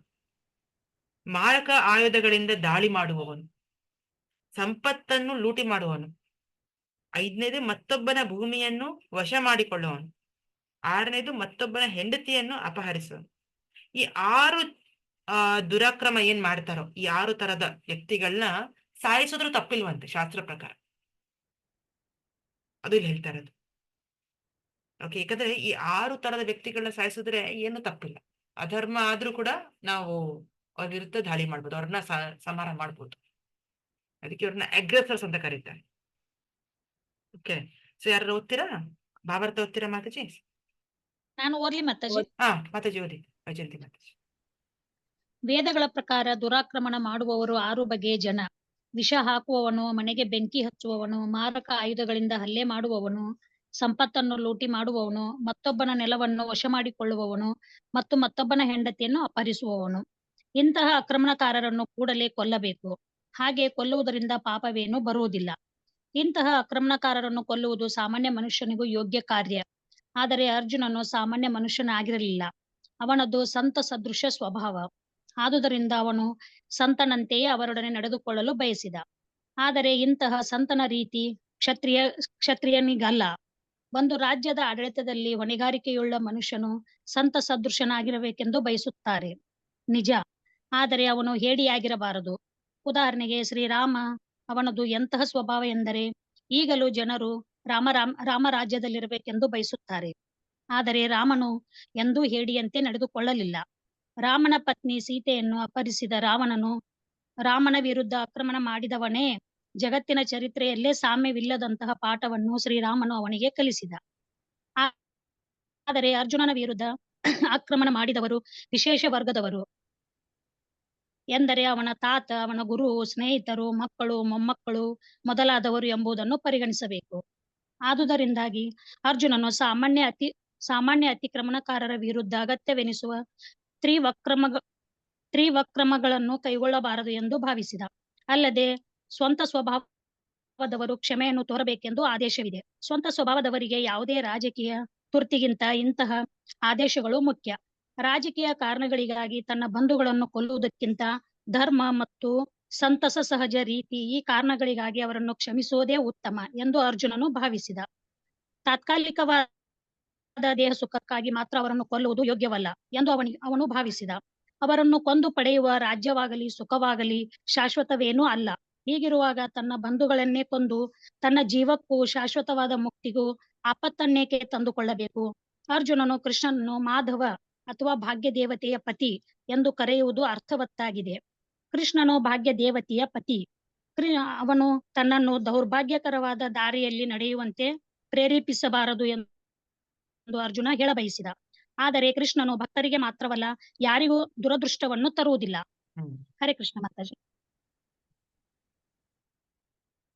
37-38 ಯದಿ ಅಪಿ ಏತೇನ ಪಶ್ಯಂತಿ ಲೋಭೋಪಹತ ಚೇತಸಃ ಕುಲಕ್ಷಯ ಕೃತಂ ದೋಷಂ ಮಿತ್ರದ್ರೋಹೇ ಚ ಪಾತಕಂ ಕಥಂ ನ ಜ್ಞೇಯಮಸ್ಮಾಭಿಃ ಪಾಪಾದಸ್ಮಾ ನಿವರ್ತಿತುಂ ಕುಲಕ್ಷಯ ಕೃತಂ ದೋಷಂ ತಪಸ್ಯಾದ್ಭಿರ್ಜನಾರ್ದನ. ಹೇ ಜನಾರ್ದನ, ಈ ಜನರ ಹೃದಯಗಳು ಸಂಪೂರ್ಣವಾಗಿ ದುರಾಶೆಗೆ ವಶವಾಗಿವೆ. ತಮ್ಮ ಕುಟುಂಬದವರನ್ನು ಕೊಲ್ಲುವುದರಲ್ಲಾಗಲಿ ಮಿತ್ರದ್ರೋಹದಲ್ಲಾಗಲಿ ಇವರಿಗೆ ದೋಷವೇನೋ ಕಾಣುವುದಿಲ್ಲ. ಆದರೆ ಕುಲಕ್ಷಯವನ್ನು ಮಾಡುವುದು ಪಾಪವೆಂದು ತಿಳಿದ ನಾನು ಈ ಪಾಪ ಕಾರ್ಯಗಳನ್ನೇಕೆ ಮಾಡಬೇಕು ಅಲ್ವಾ? ಇದು ಏನಂತಾನೆ ಅರ್ಜುನ, ಈ ಒಂದು ಜನರ ಅಲ್ವಾ, ಈ ಯುದ್ಧ ಅಂದ್ರೆ ನಾವ್ ಯಾರಿಗೂ ಇಲ್ಲಿ ಎಕ್ಸ್ಕ್ಯೂಸ್ ಕೊಡೋದಿಕ್ಕಾಗಲ್ಲ. ಇವನು ನನ್ ತುಂಬಾ ತಿಳಿದಿರೋನು, ಇವನ್ ನನ್ನ ಫ್ರೆಂಡು, ಇವನ್ ನನ್ನ ಬಂಧು ಬಳಗ ಅಂತ ನಾವ್ ಬಿಡೋದಿಕ್ಕಾಗಲ್ಲ. ಯುದ್ಧ ಒಂದ್ಸರಿ ಸ್ಟಾರ್ಟ್ ಆಯ್ತು ಅಂದ್ರೆ ಜನರಿಗೆ ಏನ್ ಬೇಕಾದ್ರೂ ಆಗ್ಬೋದು. ಕೈ ಕಾಲು ಮುರಿಬೋದು, ಪ್ರಾಣ ಹೋಗ್ಬೋದು ಅಲ್ವಾ, ಹೆಂಡತಿರ್ ವಿಧವೆಯರಾಗ್ಬೋದು, ಮಕ್ಳುಗಳ ಅನಾಥರಾಗ್ಬೋದು ಅಲ್ವಾ, ಫ್ಯಾಮಿಲಿ ಡಿಸ್ಟ್ರಾಯ್ ಆಗ್ಬೋದು, ಪೂರ್ತಿ ಫ್ಯಾಮಿಲಿನೇ ನಾಶ ಆಗ್ಬಿಡ್ಬೋದು. ಸೊ ಇಂಥ ಒಂದು ಪಾಪ ಕಾರ್ಯಕ್ಕೆ ನಾನ್ ಯಾಕೆ ಒಳಗಾಗ್ಬೇಕು ಅಂತ ಯೋಚನೆ ಮಾಡ್ತೇನೆ ಅರ್ಜುನ. ಅದಕ್ಕೆ ಯುದ್ಧ ಮಾಡೋದು ಸರಿ ಅಲ್ಲ ಅಂತ ಭಾವಿಸ್ತಾರ ಅರ್ಜುನ. ಸೊ ಯುದ್ಧ ಮಾಡದೇ ಇರೋದಕ್ಕೆ ಕಾರಣಗಳು ಹುಟ್ಟುತ್ತಾ ಇದ್ದಾನೆ ಆಕ್ಚುಲಿ ಅರ್ಜುನ. 39 ಕುಲಕ್ಷಯೇ ಪ್ರಣಶ್ಯಂತಿ ಕುಲಧರ್ಮ ಸನಾತನಾಃ ಧರ್ಮೇ ನಷ್ಟೇ ಕುಲಂ ಕೃತ್ಸ್ನಂ ಅಧರ್ಮೋಭಿಭವತ್ಯುತ. 45 ಓದ್ತೀರಾ? 39 ಓದ್ಲಿ ಮಾತಾಜಿ. ಅದ ಜೋದಿ. ಕ್ಷುಲಕ್ಷಯವಾದ ಸನಾತನವಾದ ಧರ್ಮ ಕುಲಧರ್ಮವು ನಾಶವಾಗುತ್ತದೆ. ಧರ್ಮವು ನಷ್ಟವಾದರೆ ಕುಟುಂಬದಲ್ಲಿ ಉಳಿದ ಭಾಗವು ಅಧರ್ಮದ ವಶವಾಗುತ್ತದೆ. ಭಾವಾರ್ಥ ಓದ್ಲಿ ಮಾತಾಜಿ? ಓದಿ ಮಾತಾಜಿ. ಭಾವಾರ್ಥ: ವರ್ಣಾಶ್ರಮ ವ್ಯವಸ್ಥೆಯಲ್ಲಿ ಕುಟುಂಬದ ಸದಸ್ಯರು ಯೋಗ್ಯವಾದ ರೀತಿಯಲ್ಲಿ ಬೆಳೆದು ಆಧ್ಯಾತ್ಮಿಕ ಮೌಲ್ಯಗಳನ್ನು ಸಾಧಿಸಲು ನೆರವಾಗುವ ಧಾರ್ಮಿಕ ಸಂಪ್ರದಾಯಗಳ ಸೂತ್ರಗಳು ಹಲವಿದೆ. ಹುಟ್ಟಿನಿಂದ ಪ್ರಾರಂಭವಾಗಿ ಸಾವಿನವರೆಗೆ ಕುಟುಂಬದಲ್ಲಿ ಜರುಗುವ ಇಂತಹ ಶುದ್ಧೀಕರಣ ಪ್ರಕ್ರಿಯೆಗಳಿಗೆ ಕುಟುಂಬದ ಹಿರಿಯರದೇ ಹೊಣೆ. ಆದರೆ ಹಿರಿಯರು ತೀರಿಕೊಂಡಾಗ ಕುಟುಂಬದ ಇಂತಹ ಶುದ್ಧೀಕರಣ ಸಂಪ್ರದಾಯಗಳು ನಿಂತು ಹೋಗಬಹುದು. ಸಂಸಾರದ ಉಳಿದ ಹಿರಿಯರು ಅಧಾರ್ಮಿಕ ಅಭ್ಯಾಸಗಳನ್ನು ಬೆಳೆಸಿಕೊಂಡು ಆಧ್ಯಾತ್ಮಿಕ ಮುಕ್ತಿಯ ಅವಕಾಶವನ್ನು ಕಳೆದುಕೊಳ್ಳಬಹುದು. ಆದುದರಿಂದ ಯಾವುದೇ ಉದ್ದೇಶದಿಂದಾಗಲಿ ಕುಟುಂಬದ ಹಿರಿಯರನ್ನು ಕೊಲ್ಲಲಾಗದು. ಹರೇ ಕೃಷ್ಣ. ಯಾವಾಗ ಫ್ಯಾಮಿಲಿ, ಧನ್ಯವಾದ ಮಾತಾಜಿ. ಹಿರಿಯರು ಅನ್ನೋರು ಹೊಟ್ಟೋಗ್ಬಿಡ್ತಾರೋ ಅಥವಾ ದೊಡ್ಡೋರು ಇರೋದಿಲ್ವೋ ಫ್ಯಾಮಿಲಿಲಿ, ಏನಾಗತ್ತೆ, ಆ ಒಂದು ಸಂಪ್ರದಾಯ ಅನ್ನೋದು, ಸಂಸ್ಕಾರ ಅನ್ನೋದು ನಡ್ಸೋದಿಕ್ಕೆ ಯಾರು, ಗೈಡ್ ಮಾಡೋದಿಕ್ಕೆ ಯಾರು ಇರೋದಿಲ್ಲ ಅಲ್ವಾ. ಅದಕ್ಕೋಸ್ಕರ ಹಿರಿಯರ್ ಅನ್ನೋರು ಮನೇಲಿ ಇರ್ಬೇಕು. ಬಟ್ ಈ ಯುದ್ಧ ಮಾಡಿದಾಗ ಏನಾಗತ್ತೆ, ಯಾವ ತರ ಒಂದು ಸನ್ನಿವೇಶ ಬೇಕಾದ್ರೆ ಬರ್ಬೋದು ಅಲ್ವಾ. ಹಿರಿಯರೆಲ್ಲ ಸತ್ತೋಗ್ಬಿಡ್ಬೋದು.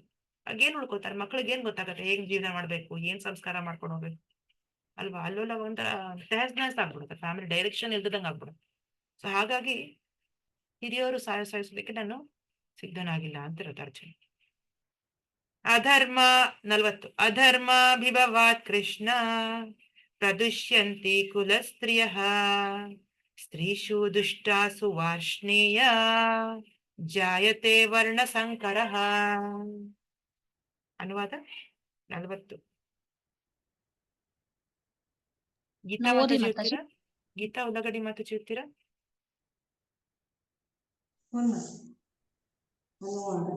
ಏ ಕೃಷ್ಣ, ಕುಟುಂಬದಲ್ಲಿ ಅಧರ್ಮವು ಪ್ರಧಾನವಾದಾಗ ಕುಲಸ್ತ್ರೀಯರು ನೀತಿ ಭ್ರಷ್ಟರಾಗುತ್ತಾರೆ. ಸ್ತ್ರೀಯರು ಪತಿತರಾದಾಗ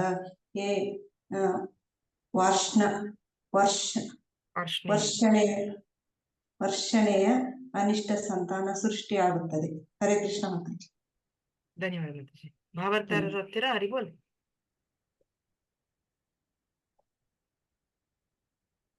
ಬದುಕಿನಲ್ಲಿ ಶಾಂತಿ, ಶ್ರೇಯಸ್ಸು ಮತ್ತು ಆಧ್ಯಾತ್ಮಿಕ ಮುನ್ನಡೆಗಳನ್ನು ಸಾಧಿಸಲು ಮಾನವ ಕುಲದಲ್ಲಿ ಅನಿವಾರ್ಯವಾದ ಮೂಲಾಧಾರವೆಂದರೆ ಒಳ್ಳೆಯ ಜನತೆ.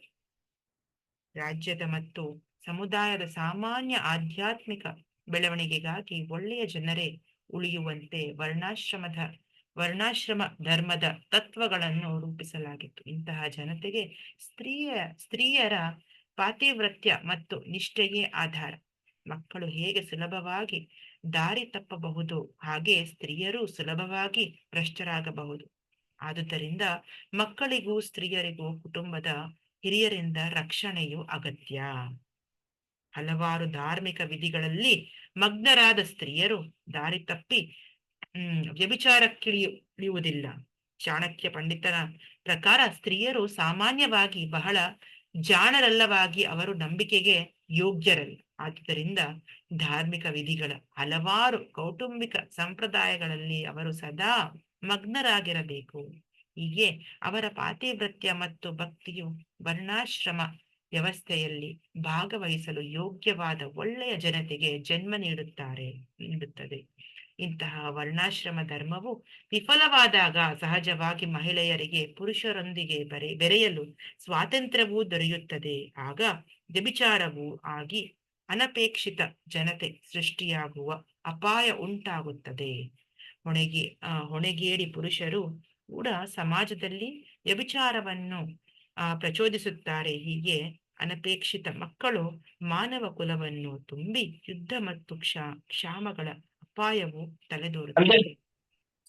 ಸೊ ಯಾವಾಗ ನಾವು ಅದೇ ಹೇಳ್ತಾ ಇರೋದು ಜಾಯತೆ ವರ್ಣ ಸಂಕರ. ವರ್ಣ ಸಂಕರ ಅಂದ್ರೇನು? ವರ್ಣ ಸಂಕರ ಅಂದ್ರೆ ಒಂದು ಪ್ರಾಪರ್ ವರ್ಣಾಶ್ರಮದಲ್ಲಿ ಜನ್ಮಿಸದಿದ್ದಾಗ ಯಾವಾಗ ಒಂದು ಜಾತಿ ಭ್ರಷ್ಟರಾಗ್ತಾರೋ, ಅಥವಾ ಈ ತರ ಇವಾಗ ಎಷ್ಟೊಂದ್ಸರಿ ನಾವು ನೋಡ್ತೀವಿ, ಕ್ಷತ್ರಿಯರಲ್ಲಿ ತುಂಬಾ ಕಾಮನ್ ಆಗುತ್ತೆ. ಯಾವಾಗ ಒಂದು ರಾಜ ಇನ್ನೊಂದು ರಾಜ್ಯನ ದಾಳಿ ಮಾಡ್ತಾನೋ, ಆ ರಾಜ್ಯದ ಎದುರು ಪಕ್ಷದ ರಾಜ್ಯನ ಸೋಲ್ಸ್ಬಿಡ್ತಾನೆ. ಆ ರಾಜ ಸೋತಿದ ತಕ್ಷಣ ಏನಾಗತ್ತೆ, ಆ ರಾಜ್ಯ ಇವನಿಗೆ ಸೇರಿತ್ತು, ಈ ರಾಜ್ಯಂಗೆ ಸೇರಿತ್ತು. ಆ ರಾಜ್ಯದ ಒಂದು ಪ್ರಜೆಗಳು ಕೂಡ ಇವನ ಕೈ ಕೆಳಗೆ ಬರ್ತಾರೆ. ಆ ಸ್ತ್ರೀಯರೆಲ್ಲರೂ ಅವನು ಬಳಸ್ಕೊಳ್ಳೋದಿಕ್ಕೆ, ಉಪಯೋಗ ಮಾಡ್ಕೊಳ್ಳೋದಿಕ್ಕೆ ಅನುಕೂಲ ಮಾಡ್ಕೊಳ್ತಾರೆ ಅಲ್ವಾ. ಅದೇ ತರ ಆಗತ್ತೆ, ಅವ್ರನ್ನೆಲ್ಲ ಎಕ್ಸ್ಪ್ಲಾಯ್ಟ್ ಮಾಡ್ತಾರೆ ರಾಜರು. ಎಷ್ಟೊಂದ್ ಕಡೆ ಆಗತ್ತೆ, ಎಸ್ಪೆಷಲಿ ಕ್ಷತ್ರಿಯರಾದಾಗ. ಸೊ ಇದು ಕಾಮನ್ ನಡೆಯುತ್ತೆ. ಸೊ ಹಾಗಾಗಿ ಯುದ್ಧ ಮಾಡಿದಾಗ ಎಷ್ಟೊಂದ್ಸರಿ ಏನಾಗ್ತಾರೆ, ಸ್ತ್ರೀಯರು ವಿಧವೆರಾಗೋಗ್ತಾರೆ, ಇಲ್ಲ ಹಿರಿಯರ ಒಂದು ಹತ್ಯೆ ಆಗೋಗುತ್ತೆ ಅಲ್ವಾ. ಮನೇಲಿ ಸಂಸ್ಕಾರ ಹೇಳೋರು ಯಾರು ಇರೋದಿಲ್ಲ. ಯಾವಾಗ ಹಿರಿಯರಿರಲ್ವೋ, ಮನೇಲಿ ಸಂಸ್ಕಾರ ಇರೋದಿಲ್ವೋ, ಹೆಣ್ಮಕ್ಳು ಸ್ವತಂತ್ರ ಜಾಸ್ತಿ ಸಿಕ್ತಾಗ ಏನಾಗತ್ತೆ, ಬೆರೆಯೋ ಅಂತ ಒಂದು ಲಕ್ಷಣಗಳು ಕಾಣಿಸುತ್ತೆ, ಬೇರೆ ಪುರುಷರ ಜೊತೆ ಬೆರೆಯೋದು. ಅವಾಗ ಏನಾಗುತ್ತೆ, ಆಟೋಮೆಟಿಕಲಿ ವರ್ಣಸಂಕರ ಅಂದ್ರೆ ಧರ್ಮ ಫಾಲೋ ಮಾಡದಿರೋಂತ ಒಂದು ಮಕ್ಕಳು. ಯಾವಾಗ ಧರ್ಮ ಭ್ರಷ್ಟರು ಹುಡ್ತಾರೋ ಸಮಾಜಕ್ಕೆ ಅದು ಒಳ್ಳೇದಲ್ಲ, ಅದು ಭೂಮಿ ತಾಯಿಗೆ ಒಳ್ಳೇದಲ್ಲ. ಯಾಕಂದ್ರೆ ಅವ್ರ ಧರ್ಮನ ಮುಂದುವರ್ಸ್ಕೊಂಡು ಹೋಗೋದಿಕ್ ಆಗಲ್ಲ ಅವ್ರು. ಅದಕ್ಕೋಸ್ಕರ ಈ ಒಂದು ವರ್ಣಾಶ್ರಮ ಪದ್ಧತಿ ಅನ್ನೋದು ನಮಗೆ ಕೊಟ್ಟಿರೋದು ಭಗವಂತ. ಅಂದ್ರೆ ಈ ಒಂದು ಗಂಡು ಹೆಣ್ಣು ಮದುವೆ ಆಗ್ಬೇಕು, ಆ ಕುಲದಲ್ಲಿ ಇರಬೇಕು, ಒಳ್ಳೆ ಮಕ್ಕಳ ಒಂದು ಜನ್ಮ ಕೊಡೋದು ಅಲ್ವಾ. ಭಗವಂತನಿಗೆ ಭಕ್ತಿ ಮಾರ್ಗದಲ್ಲಿ ಇರೋಂತ ಒಂದು ಜನ್ಮಿಸೋದು ಮಕ್ಕಳಿದೆಲ್ಲ ತುಂಬಾ ಒಳ್ಳೆಯ ಒಂದು ಆಚಾರ ಇರೋದು. ಬಟ್ ಯಾವಾಗ ಈ ತರ ಆಗತ್ತೋ, ಯುದ್ಧದಲ್ಲಿ ಒಳಗಾದಾಗ, ಅಥವಾ ಇವತ್ತಿನ ಕಲಿಯುಗದಲ್ಲೂ ನಾವು ನೋಡ್ತೀವಲ್ವಾ, ವರ್ಣಾಶ್ರಮ ಪದ್ಧತಿಯನ್ನು ಫಾಲೋ ಮಾಡೋದು ತುಂಬಾ ಕಮ್ಮಿ ಆಗುದಿಲ್ಲ. ಎಸ್ಪೆಷಲಿ ವೆಸ್ಟ್ ಅಲ್ಲಿ ನೋಡಿದಾಗ ನಾವು ಎಲ್ಲಿದೆ ಅಲ್ಲಿ ಮದುವೆ, ಅಲ್ಲಿ ಕಮಿಟ್ಮೆಂಟು, ಫ್ಯಾಮಿಲಿ ರಿಲೇಶನ್ಶಿಪ್ ಅನ್ನೋದು ಏನಾರು ಇದೆಯಾ ಅಲ್ಲಿ? ಅಲ್ಲೆಲ್ಲ ಜಸ್ಟ್ ಏನು ಇರ್ತೀವಿ ಹೋಗ್ತೀವಿ ತರ ಇದ್ದಾರೆ. ಯಾರಿಗೂ ಏನು ಕಮಿಟ್ಮೆಂಟ್ ಬೇಡ, ಮದ್ವೆ ಮುಂಜಿ ಮಕ್ಕಳು ಯಾವ್ದು ಬೇಡ, ರೆಸ್ಪಾನ್ಸಿಬಿಲಿಟಿ ಬೇಡ, ಜವಾಬ್ದಾರಿ ಬೇಡ ನಮ್ಗೆ ಅಲ್ವಾ. ಸೊ ಹಾಗಾಗಿ ಏನಾಗ್ತಾ ಇದೆ, ಎಲ್ಲಾ ಕಡೆ ವರ್ಣಸಂಕರ ಹುಡ್ತಾ ಇದ್ದಾರೆ. ವರ್ಣಸಂಕರದಿಂದ ಏನಾಗತ್ತೆ, ಅಧರ್ಮ ಉಂಟಾಗತ್ತೆ. ಅಧರ್ಮ ಅಂದ್ರೆ ಪಾಪಕ್ಕೊಳಗಾಗ್ತೀವಿ. ಅಧರ್ಮ ಯಾವಾಗ ನಡೆಯುತ್ತೋ ಆಟೋಮೆಟಿಕಲಿ ನಮಗೆ ಕಷ್ಟ ಅನ್ನೋದು ಬರುತ್ತೆ, ದುಃಖ ಅನ್ನೋದು ಬರುತ್ತೆ. ಅದಕ್ಕೆ ಜನ ದುಃಖದಲ್ಲಿರೋದು ಇವಾಗ ಅಲ್ವಾ. ನಮ್ಗೆ ಧರ್ಮ ಏನು ಅನ್ನೋದು ಕ್ಲಾರಿಟಿನೇ ಇಲ್ಲ. ಭಗವಂತನ ಪೂಜಿಸ್ಬೇಕು, ಒಳ್ಳೆ ಭಕ್ತಿ ಮಾರ್ಗದಲ್ಲಿ ಇರಬೇಕು ನಾವು ಅನ್ನೋದೊಂದು ಜ್ಞಾನನೇ ಹೊಟ್ಟೋಗಿದೆ, ಅಜ್ಞಾನ ಉಂಟಾಗುತ್ತೆ ಅಲ್ವಾ. ಸೊ ಹಾಗಾಗಿ ಕೃಷ್ಣ ಇದೆಲ್ಲ ಹೈಲೈಟ್ ಮಾಡ್ತಾ ಇರೋದು. ಇದೇವ್ರಿಗೆ ಡೌಟ್ಸ್ ಇದೆಯಾ? ಇನ್ನೊಂದು 5 ಶ್ಲೋಕ ಆಯ್ತಾ, ಮುಗಿಸ್ಬಿಡೋಣ ಈ ಅಧ್ಯಾಯ. ಸಂಕರೋ ನರಕಾಯೈವ ಕುಲಜ್ಞಾನಂ ಕುಲಸ್ಯ ಚ ಪತಂತಿ ಪಿತರೋ ಹ್ಯೇಷಾಂ ಲುಪ್ತ ಪಿಂಡೋದಕ ಕ್ರಿಯಾಃ. ಅನುವಾದ ಯಾರು ಓದ್ತೀರಾ? 41ನೇ ಶ್ಲೋಕದ್ದು ಮಾತಾಜಿ ಹೋಗ್ಲಾ ಮಾತಾಜಿ? ನಾನು ಓದ್ತೀರಾ ಮಾತಾಜಿ? ಯಾರು ಓದ್ತೀರಾ? ವೈಜಯಂತಿ ಮಾತಾಜಿ ಓದ್ತೀರಾ? ಹಾ ಮಾತಾಜಿ ಓದ್ತೀನಿ ಮಾತಾಜಿ. ಬೇಡದ ಜನರ ಸಂಖ್ಯೆ ಹೆಚ್ಚಿದರೆ ಅದು ಸಂಸಾರದ ಬದುಕನ್ನು ಮತ್ತು ಸಂಸಾರದ ಸಂಪ್ರದಾಯವನ್ನು ನಾಶಗೊಳಿಸಿದವರ ಬದುಕನ್ನು ನರಕ ಸದೃಶ ಮಾಡುತ್ತದೆ. ಇಂತಹ ಭ್ರಷ್ಟ ಸಂಸಾರಗಳ ಪೂರ್ವಿಕರು ಪತನ ಹೊಂದುತ್ತಾರೆ, ಏಕೆಂದರೆ ಅವರಿಗಾಗಿ ನಡೆಯಬೇಕಾದ ಪಿಂಡೋದಕ ಕ್ರಿಯೆಗಳು ಸಂಪೂರ್ಣವಾಗಿ ನಿಂತು ಹೋಗುತ್ತವೆ. ಮಾತಾಜಿ ಭಾವಾರ್ಥ ಓದಲ್ರಿ? ಬೇಡ ಮಾತಾಜಿ ಬೇಡ. ನೋಡಿ ಡಿವೋಟಿಸ್ ಏನಂದ್ರೆ, ಯಾವಾಗ ವರ್ಣಸಂಕರ ಹುಡ್ತಾರೋ ಆಟೋಮೆಟಿಕಲಿ ಏನಾಗತ್ತೆ, ಅವರಿಗೆ ಸಂಸ್ಕಾರದ ಬಗ್ಗೆ ನಂಬಿಕೆ ಇರೋದಿಲ್ಲ ಅಲ್ವಾ. ಈ ಸಂಸ್ಕಾರಗಳೆಲ್ಲ ಏನು ಈ ಪಿಂಡೋದಕ ಎಲ್ಲ ಏನು? ಹೋಗಿರೋರಿಗೆ ಪಿತೃಗಳಿಗೆ ಏನ್ ಪಿಂಡೋದಕ ಕೊಡೋದು? ಅವ್ರು ಎಲ್ಲೋ ಇದಾರೆ, ನಮ್ಗೇನ್ ಕಣ್ಣು ಕಾಣ್ತಾ ಇದೆಯಾ ಅಲ್ವಾ? ಇದೆಲ್ಲ ನಾವು ಯಾವಾಗ ಕೇಳಿಸ್ಕೊತೀವಿ, ಯಾವಾಗ ಇದನ್ನ ಪಿಂಡೋದಕ ನಿಲ್ಸ್ಬಿಡ್ತೀವೋ, ಪಿತೃಗಳಿಗೆ ತರ್ಪಣ ಕೊಡೋದ್ ಬಿಟ್ಬಿಡ್ತೀವೋ, ನೀರು ಆಹಾರ ಕೊಡೋದ್ ಬಿಟ್ಬಿಡ್ತಾರೋ, ಏನಾಗತ್ತೆ ಆಟೋಮೆಟಿಕಲಿ ಅವರೆಲ್ಲ ನರಕಕ್ಕೆ ಹೋಗ್ತಾರೆ. ಅದಕ್ಕೆ ಹೇಳ್ತಾ ಇರೋದು ಪತಂತಿ ಪಿತರೋ ಹೇಷಾಂ ಲುಪ್ತ ಪಿಂಡೋದಕ ಕ್ರಿಯೆ. ನೋಡಿ, ಸಂಕರೋ ನರಕಾಯೈವ ನರಕಕ್ಕೆ ಕಳಿಸ್ತಾರೆ.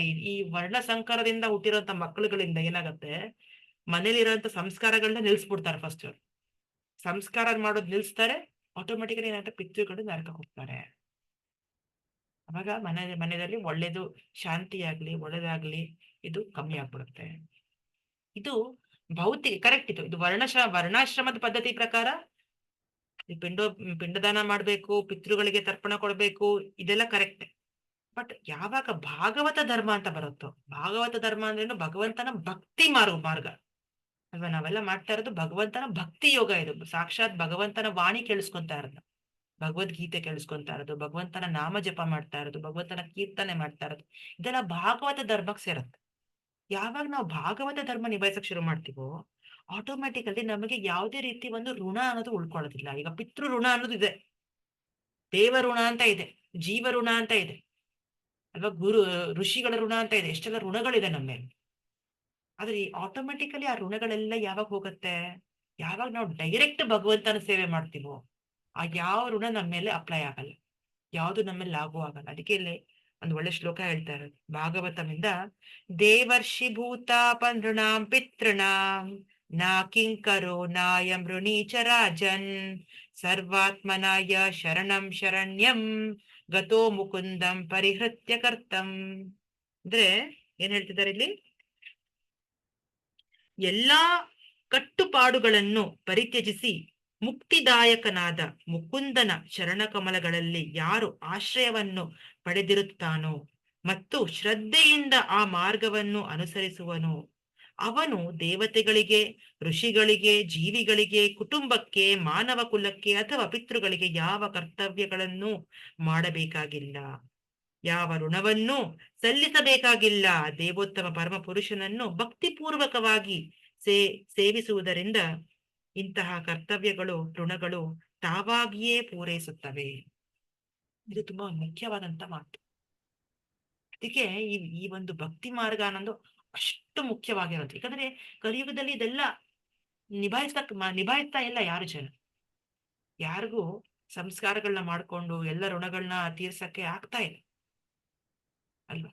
ಸೊ ಹಾಗಾಗಿ ಕೃಷ್ಣ ನಮ್ಗೆ ಎಷ್ಟು ಒಳ್ಳೆ ಭಕ್ತಿ ಮಾರ್ಗ ಕೊಟ್ಟಿದ್ದಾನೆ. ಇದೊಂದು ಇದು ಡೈರೆಕ್ಟ್ ಭಗವಂತನಿಗೆ ತೃಪ್ತಿ ಪಡಿಸುವಂತ ಮಾರ್ಗ. ಯಾವಾಗ ನಾವು ಭಗವಂತನ ತೃಪ್ತಿ ಪಡಿಸ್ತೀವೋ, ಅವನ್ ಸೇವೆ ಮಾಡ್ತೀವೋ, ಆಟೋಮೆಟಿಕಲಿ ಎಲ್ಲ ಋಣನೂ ನಮ್ಮಿಂದ ಕ್ಲಿಯರ್ ಆಗೋಗುತ್ತೆ. ಸಪ್ರೇಟ್ ಆಗಿ ನಾವ್ ಯಾವ ಋಣನು ತೀರಿಸ್ಬೇಕಾಗಿಲ್ಲ, ಯಾವ ಒಂದ್ ಸಂಸ್ಕಾರ ಮಾಡ್ಲಿಲ್ಲ ಅಂದ್ರೂ ನಡೆಯುತ್ತೆ. ಯಾವಾಗ ನಾವು ಭಗವಂತನ ಭಕ್ತಿ ಸೇವೆ ಮಾಡ್ತಾ ಇದ್ದೀವೋ ಅವಾಗ ಮಾತ್ರ. ನಾವು ಭಗವಂತನ ಭಕ್ತಿ ಸೇವೆ ಮಾಡ್ತಾ ಇಲ್ವಾ, ಜಪ ಇಲ್ಲ, ನಮ್ಗೆ ತಪ್ಪ ಇಲ್ಲ, ಏಕಾದಶಿ ಇಲ್ಲ, ಭಗವದ್ಗೀತೆ ಇಲ್ಲ, ಭಕ್ತರ ಸಾಂಗತ್ಯ ಇಲ್ಲ, ಏನೂ ಇಲ್ವಾ, ಅವರು ಕಂಪಲ್ಸರಿ ಮಾಡ್ಲೇಬೇಕು.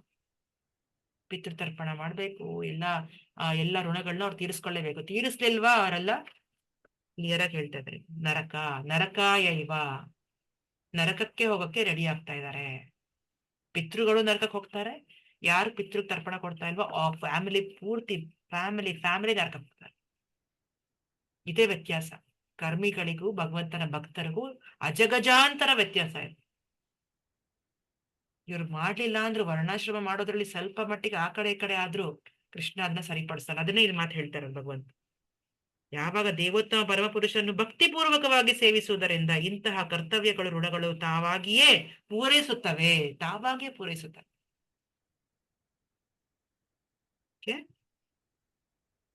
ಪ್ರಶ್ನೆ ಇದೆ ಎಲ್ಲಿ ಯಾರಿಗಾರು?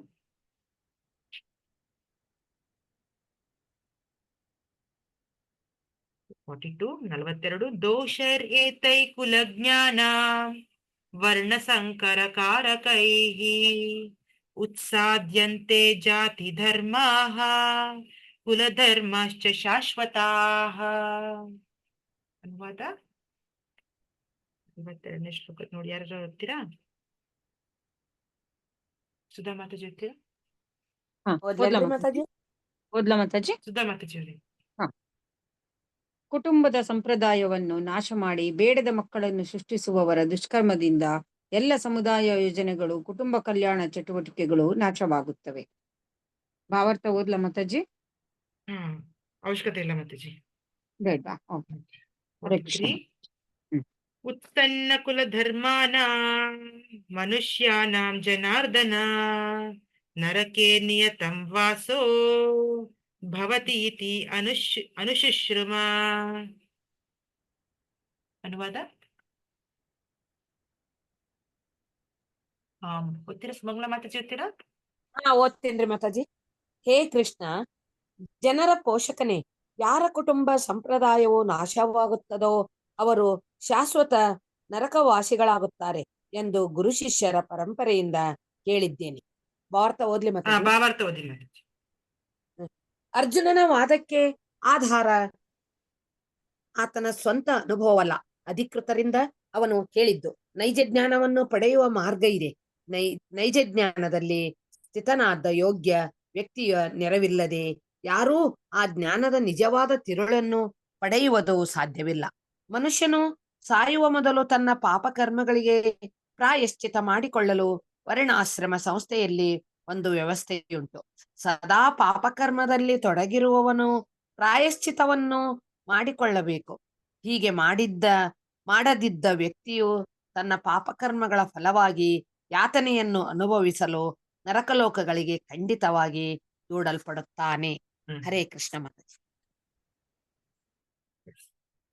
ಸೊ ಈ ವರ್ಣಾಶ್ರಮ ಸಂಪ್ರದಾಯ ಅನ್ನೋದು ಏನ್ ಕೊಟ್ಟಿದ್ದಾನೋ ಭಗವಂತ, ಈ ಒಂದು ವ್ಯವಸ್ಥೆ ಕೊಟ್ಟಿದ್ದಾನೋ ಇದನ್ನ ಅನುಸರಿಸ್ಕೊಂಡು ಹೋಗ್ತಿರ್ಬೇಕು. ಯಾವಾಗ ವರ್ಣಾಶ್ರಮ ಬಿಡ್ತಾರೋ ವ್ಯಕ್ತಿ, ಆಟೋಮ್ಯಾಟಿಕಲಿ ಏನಾಗತ್ತೆ, ಅವರು ನರಕಕ್ಕೆ ಹೋಗುವಂತ ಒಂದು ದಾರಿ ಆಗತ್ತೆ. ಹಾಗಾಗಿ ಅದಕ್ಕೆ ಈ ಒಂದು ವ್ಯವಸ್ಥೆ ಕೃಷ್ಣ ಕೊಟ್ಟಿರೋದು. ಒಂದು ತುಂಬಾ ಗಂಭೀರವಾದಂತ ಒಂದು ವ್ಯವಸ್ಥೆ ಇದೆ. ಪ್ರತಿಯೊಬ್ರು ಇದನ್ನ ಫಾಲೋ ಮಾಡ್ಬೇಕು. ಫಾಲೋ ಮಾಡ್ತಿಲ್ಲ ಅಂದ್ರೆ ಅವರು ಭಗವಂತ ಕೊಟ್ಟಿರೋಂಥ ರೂಲ್ಸ್ ನ ನಾವು ಬಿಟ್ಟಂಗೆ. ಈಗ ನಾವು ರೋಡಲ್ಲಿ ಹೋಗ್ಬೇಕಾದ್ರೆ ನಮ್ಗೆ ರೂಲ್ಸ್ ಗೊತ್ತಿಲ್ಲ ರೀ, ನನ್ ಗಾಡಿ ತಗೊಂಡಿದ್ದೀನಿ, ಹೊಸ ಗಾಡಿ ತಗೊಂಡಿದ್ದೀನಿ, ಬಟ್ ನಂಗೆ ರೋಡ್ ರೂಲ್ಸ್ ಗೊತ್ತಿಲ್ಲ, ನಂಗೆ ಇಷ್ಟ ಬಂದಾಗ ನಾನು ಓಡಿಸ್ತೀನಿ ಅಂದ್ರೆ ಒಪ್ಕೋತಾರ? ಬಿಡ್ತಾರ ಪೊಲೀಸ್ ನಮಗೆ? ಫಸ್ಟ್ ನಮ್ಗೆ ಫೈನ್ ಹಾಕ್ತಾರೆ. ನೀವು ಹೊಸ ಗಾಡಿ ತಗೋ, ಎಂತದೇ ಒಂದ್ ದೊಡ್ಡ ಗಾಡಿ ತಗೋ, ರೂಲ್ಸ್ ಕಟ್ಲೇಬೇಕು, ನೀನ್ ಫೈನ್ ಕಟ್ಲೇಬೇಕು ಅಂತ ಹೇಳ್ತಾರೆ. ರೂಲ್ಸ್ ಫಸ್ಟ್ ತಿಳ್ಕೊಂಬಿಟ್ಟು ನೀನ್ ಬರ್ಬೇಕು ರೋಡ್ ಮೇಲೆ ಅಂತ ಹೇಳ್ತಾರೆ. ಹಂಗೆ ಈ ಪ್ರಪಂಚಕ್ಕೆ ಬಂದ್ಮೇಲೆ ಈ ಪ್ರಪಂಚ ಸೃಷ್ಟಿಕರ್ತ ರೂಲ್ಸ್ ಸೆಟ್ ಮಾಡಿದಾನೆ, ಏನೇನ್ ನಿಯಮಗಳನ್ನ ನಾವು ಆಚರಿಸ್ಬೇಕು, ಏನೇನ್ ನಿಯಮಗಳನ್ನ ನಾವು ಬಿಡ್ಬೋದು ಅಂತ ಅಲ್ವಾ.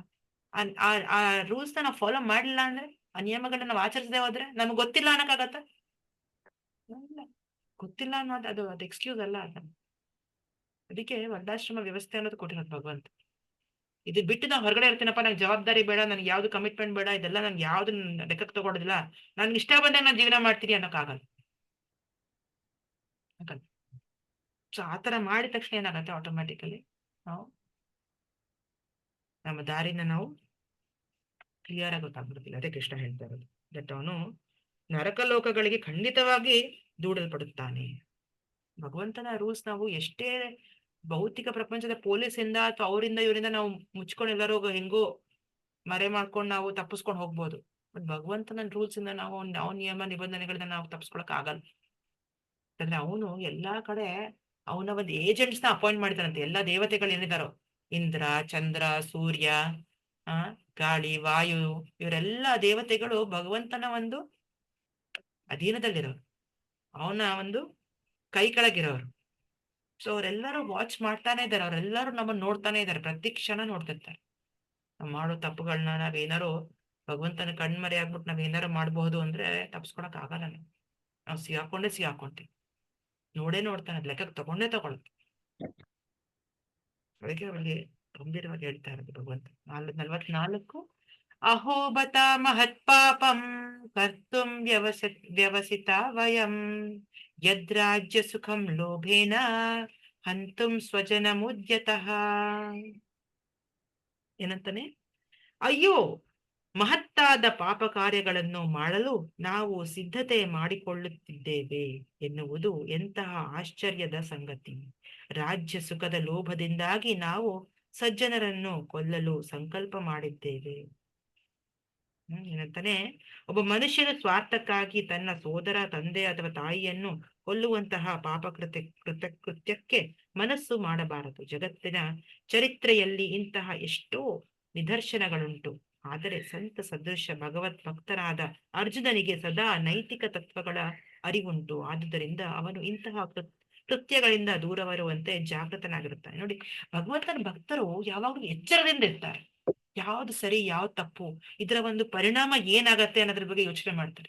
ಅಲ್ಲಿ ಶಾಸ್ತ್ರ ಏನ್ ಹೇಳತ್ತೆ, ಧರ್ಮ ಏನ್ ಹೇಳತ್ತೆ, ನೀತಿ ಏನ್ ಹೇಳತ್ತೆ, ಯಾವ್ದು ಸರಿ, ಯಾವ್ದು ತಪ್ಪು, ಇದರ ಒಂದು ಪರಿಣಾಮ ಏನಾಗತ್ತೆ ಅನ್ನೋದ್ರ ಬಗ್ಗೆ ಸದಾ ಯೋಚನೆ ಮಾಡ್ತಾರೆ ಅಲ್ವಾ. ನನ್ನ ದೃಷ್ಟಿಕೋನ ಪ್ರಕಾರ, ಇನ್ ಮೈ ಒಪಿನಿಯನ್ ಅಂತ ನಾವ್ ಯಾವಾಗಲೂ ಹೇಳ್ತೀವಿ. ನಾವು ಇದು ಮಾತಾಡೋದು ಇವತ್ತಿನ ಮಾಡರ್ನ್ ಪೀಪಲ್. ನನ್ಗೆ ಇಷ್ಟ ಬಂದಂಗೆ ನನಗನ್ಸುತ್ತೆ ನಾ ಇದು ಸರಿ, ಹಾಗಾಗಿ ನಾ ಇದನ್ ಮಾಡ್ತೀನಿ. ಬಟ್ ಭಗವಂತನ ಭಕ್ತರು ಆತರ ಮಾತಾಡಲ್ವಂತೆ. ಭಗವಂತನ ಭಕ್ತರು ಯಾವಾಗಲೂ ಅವರ ಶಾಸ್ತ್ರನ ಒಂದು ಪ್ರಮಾಣವಾಗಿ ತಗೊಂತಾರೆ, ಇಲ್ಲ ಗುರುವಿನ ಪ್ರಮಾಣವಾಗಿ ತಗೊಂತಾರೆ, ಸಾಧು ಶಾಸ್ತ್ರ ಪ್ರಮಾಣವಾಗಿ ತಗೊಂತಾರೆ. ಅದು ತಕ್ಕಂಗ ಅವ್ರು ಜೀವನ ಮಾಡ್ತಾರೆ, ಅದು ತಕ್ಕಂಗ ಅವರೆಲ್ಲ ನಡ್ಸ್ಕೊಂಡು ಹೋಗ್ತಾರೆ. ಅದು ರಿಯಲ್ ಸ್ಟ್ಯಾಂಡರ್ಡ್ ಅಲ್ವಾ. ಅದು ಕರೆಕ್ಟ್ ಆಗಿ ನಡ್ಸ್ಕೊಂಡು ಹೋಗುವಂತ ರೀತಿ, ಅದು ಪದ್ಧತಿ ಅಂದ್ರೆ ಅದು ಕರೆಕ್ಟ್ ಆಚಾರ. ಅದು ಹೇಳ್ತಾ ಇರೋದು 5. ಯದಿ ಮಾಂ ಅಪ್ರತೀಕಾರಂ ಅಶಸ್ತ್ರಂ ಪಾಣಯಃ ಧಾರ್ತರಾಷ್ಟ್ರ ರಣೇ ಹನ್ಯೋಸ್ ತನ್ಮೇ ಕ್ಷೇಮತರಂ ಭವೇತ್. ಅನುವಾದ 45. ಹಾ ಮಾತಾಜಿ ಓದಿ. ಪ್ರೇಮ ಮಾತಾಜಿ ಹರಿಬೋಲ್ ಓದಿ ಮಾತಾಜಿ. ಶಸ್ತ್ರವಿಲ್ಲದ ಮತ್ತು ಪ್ರತಿಕಾರ ಮಾಡದಿರುವ ನನ್ನನ್ನು ಪಾಣಿಗಳಾದ ಧೃತರಾಷ್ಟ್ರರು ರಣಭೂಮಿಯಲ್ಲಿ ಕೊಂದರೆ ಅದು ನನಗೆ ಒಳ್ಳೆಯದು. ಧನ್ಯವಾದ ಮಾತಾಜಿ. ಏನಂತಾನೆ ಅರ್ಜುನ? ಅವನ ಒಂದು ಮೃದು ಹೃದಯದವನಲ್ವಾ ಭಕ್ತ ಅರ್ಜುನ. ಸೊ ಅದೇನಂತಾನೆ, ಎದುರು ಪಕ್ಷದಲ್ಲಿರೋರು ನನ್ನ ಕೊಲೆ ಮಾಡಿದ್ರು ಪರವಾಗಿಲ್ಲ ಅಲ್ವಾ, ನಂಗೆ ಶಸ್ತ್ರ ಇಲ್ದಾಗ ಬಂದ್ಬಿಟ್ಟು ಕೊಲೆ ಮಾಡಿದ್ರು ಪರವಾಗಿಲ್ಲ, ನಾನ್ ಸ್ವೀಕರಿಸ್ತೀನಿ ಅಂತೀರ ಪಾಪ ಅರ್ಜುನ. 46 ಕೊನೆ ಶ್ಲೋಕ ಇವತ್ತಿನ ಅಧ್ಯಾಯದ್ದು. ಸಂಜಯ ಉವಾಚ ಏವಂ ಉಕ್ತ್ವಾರ್ಜುನ ಸಂಖ್ಯೆ ರಥೋಪಸ್ಥ ಉಪಾವಿಶತ್ ವಿಸೃಜ್ಯ ಸಶರಂ ಚಾಪಂ ಶೋಕ ಸಂವಿಜ್ಞ ಮಾನಸಃ. ಅನುವಾದ ಭಾವಾರ್ಥ ಯಾರುತ್ತೀರಾ? ಪ್ರೇಮ ಮಾತಾಜಿ ಓದಿ. ಸಂಜೆಯನ್ನು ಹೇಳಿದನು. ರಣಭೂಮಿಯಲ್ಲಿ ಅರ್ಜುನನ್ನು ಹೇಗೆ ಹೇಳಿ ತನ್ನ ಬಿಲ್ಲು ಬಾಣಗಳನ್ನು ಬದಿಗಿಟ್ಟು ದುಃಖ ಪರವಶನಾಗಿ ರಥದಲ್ಲಿ ಕುಳಿತುಕೊಂಡನು. ಹರೇ ಕೃಷ್ಣ. ಭಾವಾರ್ಥ ಯಾರು ಓದ್ತೀರಾ? ಭಾರತಿ ಮಾತಾಜಿ ಓದ್ತೀರಾ?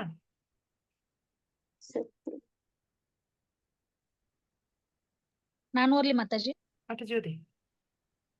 ಶತ್ರುವಿನ ಪರಿಸ್ಥಿತಿಯನ್ನು ನೋಡುವುದಕ್ಕಾಗಿ ಅರ್ಜುನನು ರಥದಲ್ಲಿ ಎದ್ದು ನಿಂತನು.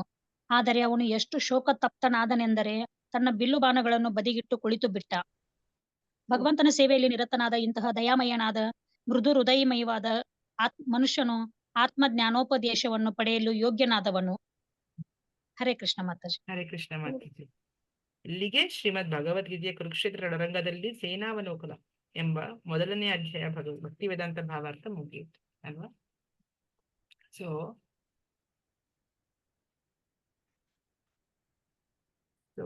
ಈ ಒಂದು ಅದೇ ಹೇಳ್ತಾ ಇರೋದು, ಆತ್ಮಜ್ಞಾನ ಪಡಿಬೇಕು ಅಂದ್ರೆ 2ನೇ ಅಧ್ಯಾಯ ತುಂಬಾ ಮುಖ್ಯವಾದಂತ ಅಧ್ಯಾಯ. 2ನೇ ಅಧ್ಯಾಯ ಹೆಸರು ಗೀತಾ ಸಾರ ಸಂಗ್ರಹ ಅಲ್ವಾ, ಸಾಂಖ್ಯ ಯೋಗ. ಭಗವಂತನ ಜ್ಞಾನ, ದಿವ್ಯ ಜ್ಞಾನ ಪಡಿಬೇಕು ಅಂದ್ರೆ ಫಸ್ಟ್ ಒಂದು ಶಾಸ್ತ್ರ ನಂಬಬೇಕು. ಭಗವಂತ ಕೊಟ್ಟಿರೋಂಥ ಶಾಸ್ತ್ರನ ನಂಬಬೇಕು. ಶಾಸ್ತ್ರ ಕೊಟ್ಟಿರೋದು ಯಾರು? ಶಾಸ್ತ್ರ ಅಂದ್ರೆ ತಾಯಿ ಇದ್ದಂಗೆ. ಶಾಸ್ತ್ರ ಅಂದ್ರೆ ತಾಯಿ ಇದ್ದಂಗೆ. ಶಾಸ್ತ್ರದಲ್ಲಿ ಏನ್ ತಿಳಿಯತ್ತೆ ನಮ್ಗೆ? ಹೆಂಗೆ ತಾಯಿ ಹತ್ರ ಹೋಗಿ ತಂದೆ ಯಾರು ಅಂತ ನಾವು ಕೇಳಿದ್ರೆ ಗೊತ್ತಾಗತ್ತೆ. ತಾಯಿ ಹೇಳ್ತಾಳಲ್ವ, ಇವನು ನಿನ್ ತಂದೆ ಅಂತ ತಿಳಿಸ್ತಾಳೆ. ಅದೇ ತರ ಶಾಸ್ತ್ರ ಯಾರು ಭಗವಂತ ಅನ್ನೋದು ತಿಳಿಸತ್ತೆ. ನಮ್ ತಂದೆ ಯಾರು, ಭಗವಂತ ಯಾರು ಅನ್ನೋದು ಶಾಸ್ತ್ರ ತಿಳಿಸುತ್ತೆ. ಸೊ ಶಾಸ್ತ್ರದ ಮೇಲೆ ನಮ್ಗೆ ಅಪಾರ ವಿಶ್ವಾಸ, ನಂಬಿಕೆ ಇರ್ಬೇಕು. ಅಲ್ಲಿ ಅರ್ಜುನ ಈ ತರ ಶಾಸ್ತ್ರ ನಂಬಿರೋದ್ರಿಂದ ಅವನಿವೆಲ್ಲ ಕಾರಣಗಳು ಕೊಡೋದಿಕ್ಕಾಯ್ತು. ಫಸ್ಟ್ ಅದು ವರ್ಣಾಶ್ರಮ ಅಂದ್ರೆ ಶಾಸ್ತ್ರ ನಂಬಿಕೆ ಇರೋದು, ಶಾಸ್ತ್ರನ ಫಾಲೋ ಮಾಡ್ಕೊಂಡು ಹೋಗೋದು, ಆಚಾರ ವಿಚಾರ ನಡ್ಸ್ಕೊಂಡು ಹೋಗೋದು, ಸಂಸ್ಕಾರ ಫಾಲೋ ಮಾಡ್ಕೊಂಡು ಹೋಗೋದು, ಹಿರಿಯರನ್ನ ಗೌರವಿಸೋದು ಅಲ್ವಾ, ಮಕ್ಕಳನ್ನ ಒಳ್ಳೆ ದಾರಿದಲ್ಲಿ ಬೆಳೆಸೋದು, ತಪ್ಪು ಸರಿ ವಿಶ್ಲೇಷಣೆ ಮಾಡೋದು, ಪರಿಣಾಮ ಏನಾಗತ್ತೆ ಚೆಕ್ ಮಾಡೋದು, ನಮ್ಮ ಅಭಿಪ್ರಾಯ ಪ್ರಕಾರ ಜೀವನ ನಡೆಸೋದಲ್ಲ, ಶಾಸ್ತ್ರದ ಅಭಿಪ್ರಾಯ ಪ್ರಕಾರ, ಕೃಷ್ಣನ ಭಗವಂತನ ಅಭಿಪ್ರಾಯ ಪ್ರಕಾರ. ಯಾವಾಗ ಅದನ್ನ ಮಾಡ್ಕೊಂಡು ಹೋಗ್ತೀವೋ ನೆಕ್ಸ್ಟ್ ಹಂತ ಏನದು, ನೆಕ್ಸ್ಟ್ ಸ್ಟೆಪ್ ಏನಪ್ಪ? ದಿವ್ಯ ಜ್ಞಾನ ಪಡೆಯೋದಕ್ಕೆ ನಾವು ಅರ್ಹರಾಗ್ತೀವಿ. ದಿವ್ಯ ಜ್ಞಾನ ಅನ್ನೋದು ಎಲ್ರಿಗೂ ಸಿಗೋದಿಲ್ಲ. ದಿವ್ಯ ಜ್ಞಾನ ಸಿಗ್ಬೇಕು ಅಂದ್ರೆ ನಮ್ಮಲ್ಲಿ ಒಂದ್ ಸ್ವಲ್ಪ ಕ್ವಾಲಿಫಿಕೇಶನ್ ಬೇಕು. ನಾವೊಂದ್ ಸ್ವಲ್ಪ ಸತ್ವಗುಣದಲ್ಲಿರ್ಬೇಕು, ಶಾಸ್ತ್ರ ನಂಬೋರಾಗಿರ್ಬೇಕು, ಭಗವಂತನ ನಂಬೋರಾಗಿರ್ಬೇಕು, ಶ್ರದ್ಧೆ ಇರ್ಬೇಕು ನಮ್ಮಲ್ಲಿ. ಸೊ ಅದಕ್ಕೆ ಹೇಳ್ತಾರೆ ನೆಕ್ಸ್ಟ್ ನಮ್ಗೆ ಭಗವಂತನ ಸೇವೆಯಲ್ಲಿ ನಿರತನಾದ ಇಂತಹ ದಯಾಮಯನಾದ ಮೃದು ಹೃದಯಾದ ಮನುಷ್ಯನು ಆತ್ಮಜ್ಞಾನೋಪದೇಶವನ್ನು ಪಡೆಯಲು ಯೋಗ್ಯನಾದವನು. ಸೊ ಇಂಥವರಿಗೆ ಆತ್ಮಜ್ಞಾನ ಅನ್ನೋದು ಇವಾಗ ಕೃಷ್ಣ ಕೊಡೋದಿಕ್ಕೆ ಸಿದ್ಧನಾಗಿದ್ದಾನೆ. ಸೊ ನಾವು 2ನೇ ಅಧ್ಯಾಯ ಯಾವಾಗ ಶುರು ಮಾಡ್ತೀವೋ, ನಾವು ಒಂದು ದಿವ್ಯ ಜ್ಞಾನ ಭಗವಂತ ಕೊಡ್ತಾರಂತ ಒಂದು ಸಂದೇಶನ ನಾವು ಡೈರೆಕ್ಟ್ ಆಗಿ ಕೇಳಿಸ್ಕೊತಾ ಇದ್ದೀವಿ. ಸೊ ಅರ್ಜುನನ್ ಸಮೇತ ನಾವು ಕೂಡ ಈ ಒಂದು ವಾಣಿ ಕೇಳಿಸ್ಕೊತೀವಿ. ಓಕೆ, ಸೊ ಎಲ್ಲರೂ ಸಿದ್ಧರಾಗೋಣ ಅದಕ್ಕೆ 2ನೇ ಅಧ್ಯಾಯ ಕೇಳಿಸ್ಕೊಳ್ಳೋದಿಕ್ಕೆ. ಸೊ ಮುಖ್ಯವಾದಂತ ಅಧ್ಯಾಯ ಇದು 2ನೇ ಅಧ್ಯಾಯ, ತುಂಬಾ ಇಂಪಾರ್ಟೆಂಟ್. ಮಿಸ್ ಮಾಡ್ಬೇಡಿ. ನಾಳೆ ತುಂಬಾ ಒಂದು ಸ್ಪೆಷಲ್ ಕ್ಲಾಸ್ ಇರುತ್ತೆ ಸಂಜೆ. ಓಕೆ, ಅಟೆಂಡ್ ಮಾಡೋಣ, ಅದನ್ನ ಮಿಸ್ ಮಾಡ್ಬೇಡಿ. ಅಂಡ್ ಇನ್ನೊಂದು ಇಂಪಾರ್ಟೆಂಟ್ ಅನೌನ್ಸ್ಮೆಂಟ್ ಏನಂದ್ರೆ, ಈ ಬರೋ 8ನೇ ತಾರೀಕು ಏಪ್ರಿಲ್ 8 ಬಂದ್ಬಿಟ್ಟು ಏಕಾದಶಿ, ಕಾಮದ ಏಕಾದಶಿ ಇದೆ. ಸೊ ಅವತ್ತಿನ ದಿವಸ ನಮ್ಮ ಏಕಾದಶಿ ಕಾರ್ಯಕ್ರಮ ಏನ್ ಮಾಡ್ತೀವಲ್ವ, ನಾವು ಕಂಬೈನ್ಡ್ ಕ್ಲಾಸ್ ಮಾಡ್ತೀವಲ್ವ, ಆ ಏಕಾದಶಿ ಕ್ಲಾಸ್ ಅಲ್ಲಿ ಒಂದಿಷ್ಟು ಸರ್ವಿಸಸ್ ಇದೆ. ಏನೇನಪ್ಪ, ಯಾರ್ಯಾರು ನಿಮ್ಮಲ್ಲಿ ಯಾರ್ಯಾರು ಒಬ್ರು ಕೀರ್ತನೆ ಮಾಡ್ಬೋದು, ಒಬ್ರು ಯಾರ್ಯಾರು ಜಪ ಮಾಡ್ಬೋದು, ಒಬ್ರಲ್ಲಿ ಯಾರ್ಯಾರು ಈ ಭಗವದ್ಗೀತೆ ಮೊದಲನೇ ಅಧ್ಯಾಯನ ಶ್ಲೋಕಗಳನ್ನ ಹೇಳ್ಬೋದು. ಫಸ್ಟ್ ಚಾಪ್ಟರ್ ಎಲ್ಲ ಅಧ್ಯಾಯ, ಈ ಶ್ಲೋಕ 46 ಶ್ಲೋಕಗಳು ಏನು ಈಗ ನಾವು ಚರ್ಚಿಸಿದೀವೋ ಬರೀ ಶ್ಲೋಕ ಓದೋದು. ಬರೀ ಶ್ಲೋಕ ಓದ್ಕೊಂಡು ಹೋಗೋದು. ಓಕೆ. ಆಮೇಲೆ ಬ್ರಹ್ಮ ಸಂಹಿತೆ ಗೊತ್ತಿದೆಯೋ ಇಲ್ವೋ ಗೊತ್ತಿಲ್ಲ ನಿಮ್ಗೆ. ಬ್ರಹ್ಮ ಸಂಹಿತೆ ಯಾರು ಸೀನಿಯರ್ಸ್ನ ಕೇಳೋಣ. ಮತ್ತೆ ಯಾರು ಭಗವದ್ಗೀತೆಯಲ್ಲಿ ಒಂದು ಶ್ಲೋಕ ತಗೊಂಡು ಅದರ ಒಂದು ಭಾವಾರ್ಥ ಓದ್ಬಿಟ್ಟು ಅದನ್ನ ಚರ್ಚೆ ಮಾಡೋದು, ಅದ್ರ ಬಗ್ಗೆ ನೀವು ಎಕ್ಸ್ಪ್ಲೈನ್ ಮಾಡೋದು. ಓಕೆ. ಆಮೇಲೆ ಇಲ್ಲಾಂದ್ರೆ ನರಸಿಂಹಾರತಿ ಆಡೋದು. ಸೊ ಈ ತರ ಹಲವಾರು ಸರ್ವಿಸಸ್ ಇದೆ. ನಾನು ನಿಮ್ಗೆ ಒಂದು ಲಿಸ್ಟ್ ಬರ್ದ್ಬಿಟ್ಟು ಕಳಿಸ್ತೀನಿ ಗ್ರೂಪ್ ಅಲ್ಲಿ. ಓಕೆ, ನೀವು ಒಂದೊಂದು ಆಯ್ಕೆ ಮಾಡ್ಕೋಬಹುದು, ನಿಮ್ಗೆ ಯಾವ್ದು ಆಗತ್ತು. ಓಕೆ. ಮಂಗಳಾಚರಣ ಮಾಡ್ಬೋದು. ಓಕೆ. ಸೊ ಒನ್ ಆಫ್ಟರ್ ಅದನ್ನ ಮಾಡ್ಬೋದು. ಸೊ ಯಾರ್ಯಾರು ಸರ್ವಿಸ್ ತಗೊಂಡು ರೆಡಿ ಆಗಿರಿ. ತುಂಬಾ ಒಳ್ಳೆ ದಿವಸ, ತುಂಬಾ ಮುಖ್ಯವಾದ ದಿವಸ. 8ನೇ ತಾರೀಕು ಎಸ್ಪೆಷಲಿ ಬಂದ್ಬಿಟ್ಟು ನಮ್ಮ ಗುರು ಮಹಾರಾಜ್ ವ್ಯಾಸ ಪೂಜೆ ಆಗತ್ತೆ. ವ್ಯಾಸ ಪೂಜಾ ಅಂದ್ರೆ ಏನಂತಾರೆ, ಬರ್ತಡೆ, ಜನ್ಮ ತಾಳಿರುವಂತ ಒಂದು ದಿವಸ ಅದು ನಮ್ಮ ಗುರುಗಳು ಈ ಭೂಮಿ ಮೇಲೆ. ಅಂದ್ರೆ ಅವರು ಯಾಕೆ ಬರ್ತಾರೆ, ಶುದ್ಧ ಭಕ್ತರು ಯಾಕೆ ಬರ್ತಾರೆ ಈ ಭೂಮಿ ಮೇಲೆ? ಒಂದು ಕಾರಣದಿಂದ ಬರ್ತಾರಲ್ವಾ. ಕೃಷ್ಣ ಯಾಕೆ ಅವತಾರ ತಗೊಂತಾನೆ? ಕಾರಣದಿಂದ ಬರ್ತಾನೆ. ಅದೇ ತರ ಬದ್ಧ ಜೀವಿಗಳನ್ನ ಉದ್ಧಾರ ಮಾಡೋದಿಕ್ಕೋಸ್ಕರ, ನಮ್ಮ ಅಜ್ಞಾನ ತೆಗೆಯೋದಿಕ್ಕೋಸ್ಕರ ಗುರುಗಳು ಬರ್ತಾರೆ, ಪರಂಪರೆಯಲ್ಲಿ ಬರ್ತಾರೆ, ಕೃಷ್ಣನ ಪ್ರತಿನಿಧಿಯಾಗಿ ಬರ್ತಾರೆ, ಭಗವಂತನ ಪ್ರತಿನಿಧಿಯಾಗಿ ಬರ್ತಾರೆ.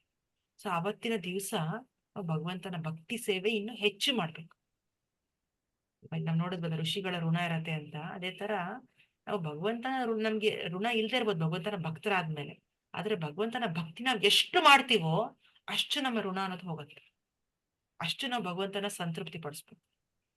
ಸೊ ಇದು ತುಂಬಾ ಒಳ್ಳೆ ಅವಕಾಶ ಏಕಾದಶಿಯ ತಿಥಿ ಅನ್ನೋದು.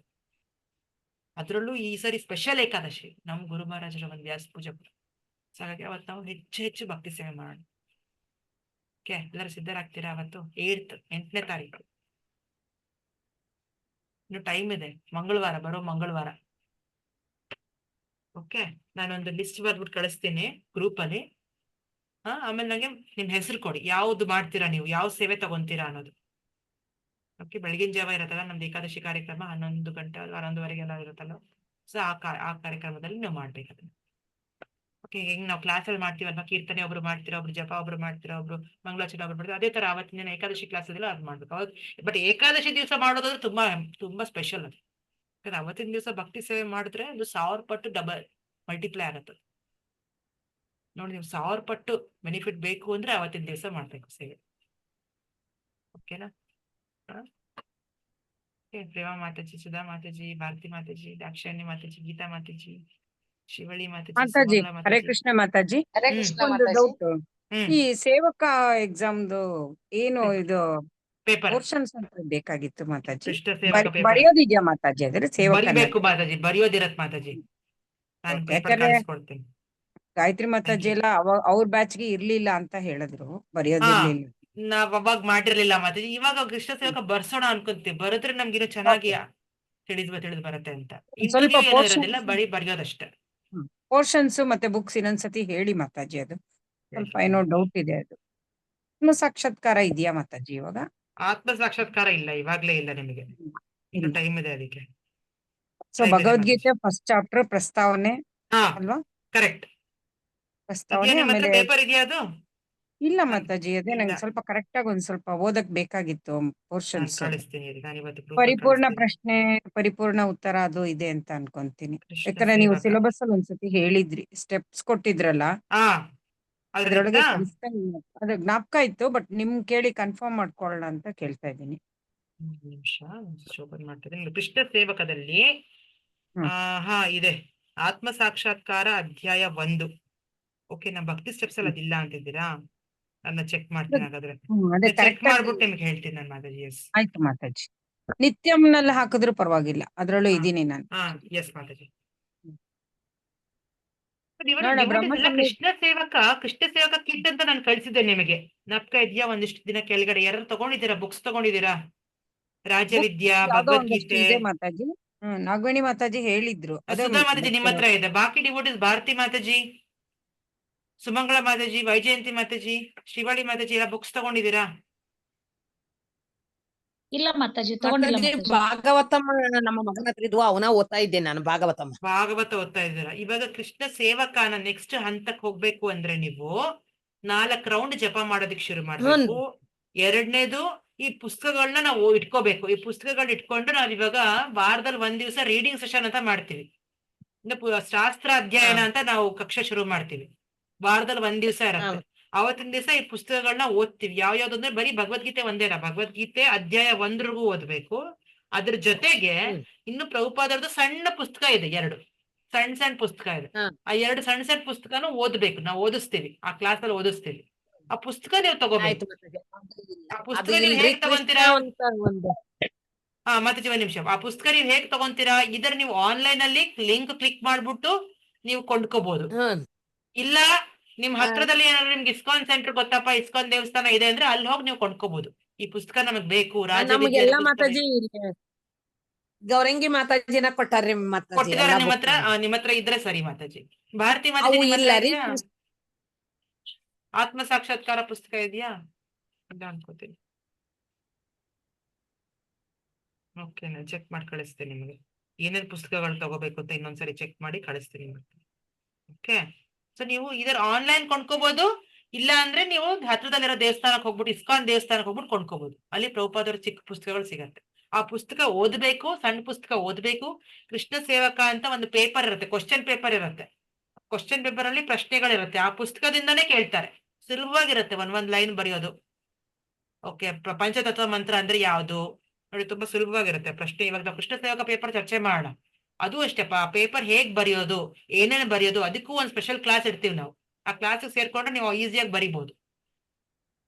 ಓಕೆ, ಸೊ ಈ ರೀಡಿಂಗ್ ಸೆಷನ್ ಶುರು ಮಾಡ್ತೀವಲ್ಲ ನಾವು, ಶಾಸ್ತ್ರಾಧ್ಯಯನ ಶುರು ಮಾಡ್ತೀವಲ್ಲ, ಅದು ಶುರು ಮಾಡ್ಬೇಕಾದ್ರೆ ಮಧ್ಯದಲ್ಲಿ ನಿಮ್ಗೆ ಇಂಪಾರ್ಟೆಂಟ್ ಪಾಯಿಂಟ್ಸ್ ಹೇಳ್ತಾ ಇರ್ತೀವಿ. ಇದನ್ನ ಮಾರ್ಕ್ ಮಾಡ್ಕೊಳ್ಳಿ, ಇದು ಇಂಪಾರ್ಟೆಂಟ್ ಅಂತ ಹೇಳ್ತಾ ಇರ್ತೀವಿ. ಓಕೆ, ಯಾರಾದ್ರೂ ಸೀನಿಯರ್ ಜಾಯ್ನ್ ಆಗ್ತಾರೆ, ಅವ್ರು ಓದಿಸ್ತಾರೆ ನಿಮ್ ಕೈಯಲ್ಲಿ. ಆ ಜೊತೆಗೆ ಇನ್ನೇನು ನಮ್ಗೆ 1 ತಿಂಗಳು ಆಗ್ತಿದ್ದಂಗೆ ನಾವು ಈ ಸ್ಪೆಷಲ್ ಕ್ಲಾಸ್ ಶುರು ಮಾಡ್ತೀವಿ. ಕೃಷ್ಣ ಸೇವಕ ಎಕ್ಸಾಮ್ ಬರೆಯೋದಕ್ಕೆ, ಪೇಪರ್ ಬರೆಯೋದು. ಎಕ್ಸಾಮ್ ಅಂದ್ರೆ ಬರೀ ಆ ಕ್ವಶನ್ ಪೇಪರ್ ಬರಿಬೇಕಷ್ಟೇ, ಅದು ಬರ್ದಿ ಕಳ್ಸಿದ್ರೆ ಸಾಕು. ಓಕೆ, ನೆಕ್ಸ್ಟ್ ನಾವು ಬರೋತ್ತಲ್ಲ ಜುಲೈಯಲ್ಲಿ ನಮ್ಗೆ ಕೃಷ್ಣ ಸೇವಕ ಶಿಕ್ಷಾ ಇರುತ್ತೆ. ಅವಾಗ ನೀವು ನೆಕ್ಸ್ಟ್ ಲೆವೆಲ್ಗೆ ಬಂದಂಗೆ, 2ನೇ ಹಂತಕ್ಕೆ ಬಂದಂಗೆ. ಇವಾಗ ಲೆವೆಲ್ 2 ಕ್ಲಾಸ್ ಮಾಡ್ತಾ ಇದೀವಲ್ವಾ ನಾವು. ಸೊ ಲೆವೆಲ್ 2 ಅಂದ್ರೆ ಏನು, ಲೆವೆಲ್ 1 ಮುಗಿಸ್ಕೊಂಡು ಲೆವೆಲ್ 2 ಬಂದ್ವಿ. ಲೆವೆಲ್ 2 ಮುಗಿಸ್ಕೊಂಡು ಲೆವೆಲ್ 3 ಹೋಗ್ಬೇಕಲ್ವಾ. ಲೆವೆಲ್ 3 ಹೋಗ್ಬೇಕು ಅಂದ್ರೆ ಲೆವೆಲ್ 2 ನಾವು ಬೇಕಾಗಿರೋದೆಲ್ಲ ಮುಗಿಸ್ಕೋಬೇಕು. ಮಾತಾಜಿ ಅದು ಫಸ್ಟ್ ಸ್ಟೇಜ್ ಆಗೋಯ್ತಾ ಮಾತಾಜಿ? ಫಸ್ಟ್ ಸ್ಟೇಜ್ ಆಯ್ತು. ಫಸ್ಟ್ ಸ್ಟೇಜಿಗೆ 1 ರೌಂಡ್ ಜಪ ಮಾಡೋದು, 18 ದಿವಸ ಭಗವದ್ಗೀತೆ ಕೇಳಿಸ್ಕೊಳ್ಳೋದು. ಅದು ರಿಕ್ವೈರ್ಮೆಂಟ್. ಈಗ ಲೆವೆಲ್ 2 ಅಂದ್ರೆ ಈ ಫಸ್ಟ್ 4 ಅಧ್ಯಾಯ 4 ರೌಂಡ್ಸ್ ಮಾಡ್ಬೇಕು ಜಪ. ಆಮೇಲೆ ಭಗವದ್ಗೀತೆ ಈ ವೀಕ್ಲಿ ಕ್ಲಾಸ್ ಏನ್ ಮಾಡ್ತಾ ಇದೀವಲ್ಲ, ಇದನ್ನ ಅಟೆಂಡ್ ಮಾಡಿ. ಅದ್ರ ಜೊತೆಗೆ ಈ ಸಣ್ಣ ಪುಸ್ತಕ ತಗೊಂಡು ನೀವು ರೀಡಿಂಗ್ ಸೆಷನ್ ಸ್ಟಾರ್ಟ್ ಮಾಡ್ತೀನಿ. ಇವಾಗ ನೆಕ್ಸ್ಟ್ ವೀಕ್ ಎಲ್ಲ ಸ್ಟಾರ್ಟ್ ಮಾಡ್ತೀನಿ ಮೋಸ್ಟ್ಲಿ ನಾನು. ಓಕೆ, ಏಪ್ರಿಲ್ ಅಲ್ಲಿ ಶುರು ಮಾಡೋಣ. ಒಂದು ಗೊತ್ತಾಗ್ಲಿಲ್ಲ ಯಾವ ಬುಕ್ಸ್ ಅಂತ ಒಂದು ಬುಕ್ ಇನ್ಫಾರ್ಮ್ ಲಿಸ್ಟ್ ಆಗ್ಲಿಲ್ಲ. ಅದು ಕ್ಲಾರಿಟಿ ಇಲ್ವಾ? ಅದು ನಾನು ಚೆಕ್ ಮಾಡ್ತೀನಿ. ನಮ್ ಗ್ರೂಪ್ ಅಲ್ಲೇ ಕಳ್ಸಿದೀನಲ್ವಾ? ಮೆಸೇಜ್ ಸಿಕ್ಕಿದ್ರೆ ನಂಗೆ ಫಾರ್ವರ್ಡ್ ಮಾಡ್ತೀರಾ ಮಾತಾಜಿ? ಸುಧಾ ಮಾತಾಜಿ, ಆ ಭಕ್ತಿ ಸ್ಟೆಪ್ಸ್ ನಾನು ಕಳ್ಸಿದ್ದೀನಿ. ಮಾತಾಜಿ ಸಿಗ್ಲಿಲ್ಲ ನನ್ಗೆ, ಅದಕ್ಕೆ ನಾನು ನಿಮ್ಮನ್ನ ಕೇಳ್ತಾ ಇದ್ದೀನಿ. ಹೌದಾ? ಸಿಗ್ಲಿಲ್ಲ ಅದು ಮೆಸೇಜ್ ನನ್ಗೆ. ಭಕ್ತಿ ಸ್ಟೆಪ್ಸ್ ಯಾವ್ದ್ರಲ್ಲಿ ಹಾಕಿದೀರಾ ಅಂತ ಗೊತ್ತಾಗ್ಲಿಲ್ಲ. ನಾನು ಇದ್ರಲ್ಲೇ ಕಳ್ಸಿದ್ದೆ, ನಮ್ಮ ಮಾಮೂಲ್ ಗ್ರೂಪ್ ಅಲ್ಲೂ ಕಳ್ಸಿದ್ದೀನಿ, ನಿತ್ಯಮಲ್ಲೂ ಕಳ್ಸಿದ್ದೀನಿ. ಈ ಕೆಲವು ದಿನ ಆಗಿದೆ, ಆಗ್ಲೇ ಒಂದು 10 ದಿನ, 1 ವಾರ ಆದ್ಮೇಲೆ ಆಗಿದೆ. ಓಕೆ, ನಾನು ಮತ್ತೊಂದ್ಸರಿ ಕಳಿಸ್ತೀನಿ, ಚೆಕ್ ಮಾಡಿ. ಕಳ್ಸಿ ಮಾತಾಜಿ. ಅದು ಯಾವ ಬುಕ್ಸ್ ಅಂತ ನೋಡ್ಕೊಂಡ್ರೆ ಸ್ವಲ್ಪ ಒಂಚೂರು ಓದಕ್ ಸ್ಟಾರ್ಟ್ ಮಾಡ್ಕೊಳ್ಳೋಣ. ಶೂರ್, ಎಸ್ ಮಾತಾಜಿ. ಯಾಕಂದ್ರೆ ಇವತ್ತು ಗಾಯತ್ರಿ ಮಾತಾಜಿ ಮಧ್ಯಾಹ್ನ ಗ್ರೂಪ್ ಅಲ್ಲಿ ಹೇಳಿದ್ರು, ಅದು ಅವ್ರ ರೈಟಿಂಗ್ ಇರ್ಲಿಲ್ಲ ನಮ್ಗೆಲ್ಲ ಅಂತ. ಅವಾಗ ಇರ್ಲಿಲ್ಲ ಮಾತಾಜಿ, ಶುರುದಲ್ಲಿ ಅಂತ. ಇವಾಗ ಚೂರು ಬರೆಯಕ್ಕೆ ಶುರು ಮಾಡೋಣ ಅಂತ ಅನ್ಕೋತೀವಿ. ಆಗ ಚೂರು ಅಭ್ಯಾಸ ಆಗತ್ತೆ ನಮ್ಗೆ ಅಂತ. ನೆಕ್ಸ್ಟ್ ಲೆವೆಲ್ ಯಾವ ಬುಕ್ಸ್ ಅಂತ ಗೊತ್ತಿಲ್ಲ ಮಾತಾಜಿ, ಕರೆಕ್ಟ್ ಆಗಿ ಬೇಕು ಅಷ್ಟೇ. ಅದ್ 2 ಬಿಯಾಂಡ್ ಬರ್ತ್ ಅಂಡ್ ಡೆತ್ ಒಂದು ಹೇಳಿದೀರಾ, ಅದು ಜ್ಞಾಪಕ ಇತ್ತು. ಅದಿದೆಯಾ ನಿಮ್ಮ ಹತ್ರ?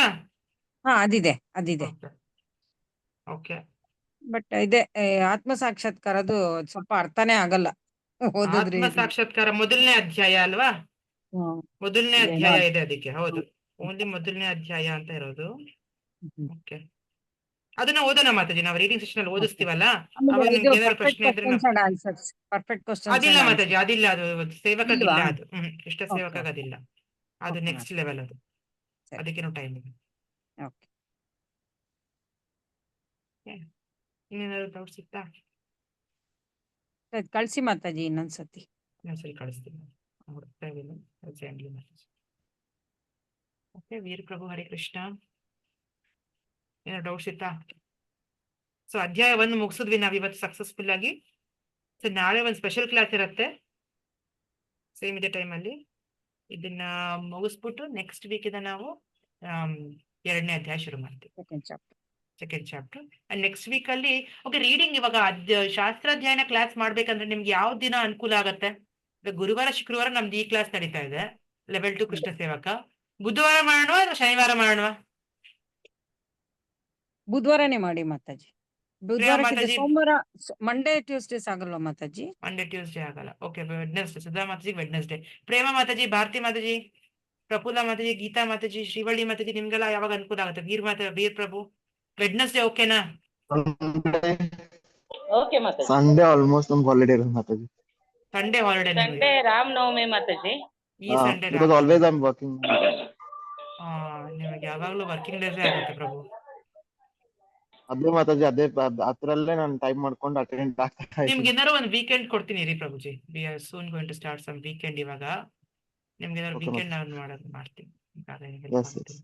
ಸಾಟರ್ಡೆ ಬೆಳಗ್ಗೆ ಏನಾದ್ರು ಮಾಡಕ್ಕಾಗತ್ತಾ ಮಾತಾಜಿ? ಮಾರ್ನಿಂಗ್ ಶನಿವಾರ ಬೆಳಿಗ್ಗೆ ಆಗತ್ತಾ ಎಲ್ರಿಗೂ?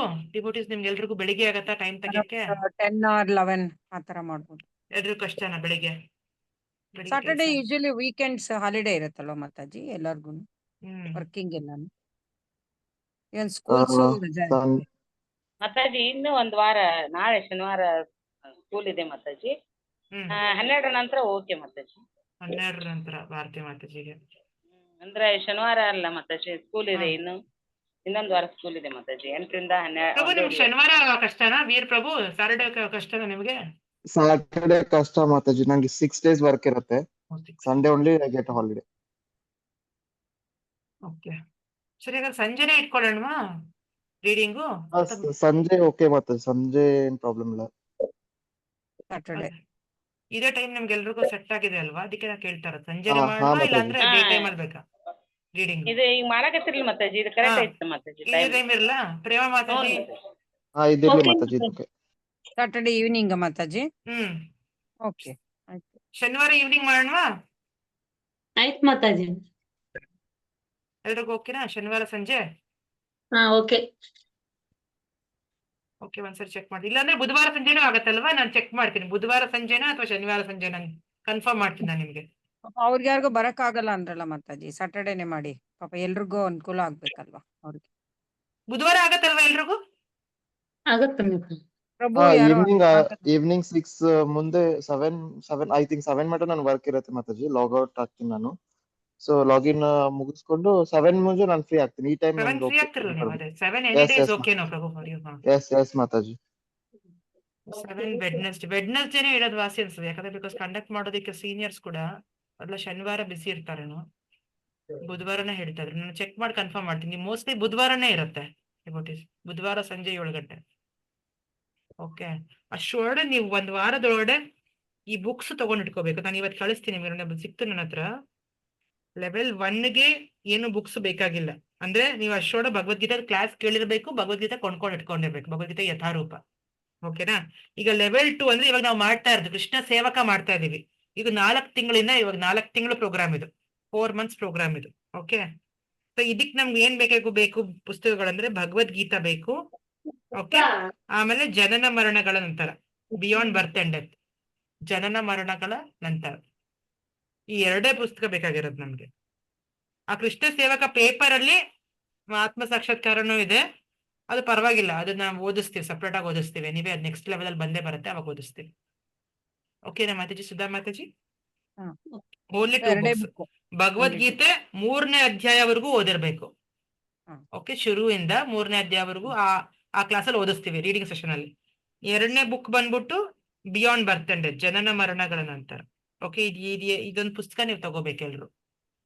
ಅದಕ್ಕೆ ಆ ಕೃಷ್ಣ ಸೇವಕ ಕಿಟ್ ಅಂತ ಮಾಡಿದೀವಿ ನೋಡಿ. ಆ ಕಿಟ್ ಅಲ್ಲಿ ನೀವು ಲಿಂಕ್ ಇರುತ್ತೆ, ಆ ಲಿಂಕ್ ಮೇಲೆ ಕ್ಲಿಕ್ ಮಾಡಿದ್ರೆ ನಿಮಗೆ ಮನೆಗೆ ಕಳಿಸ್ತೀವಿ, ನಾವು ಕೊರಿಯರ್ ಮಾಡ್ತೀವಿ.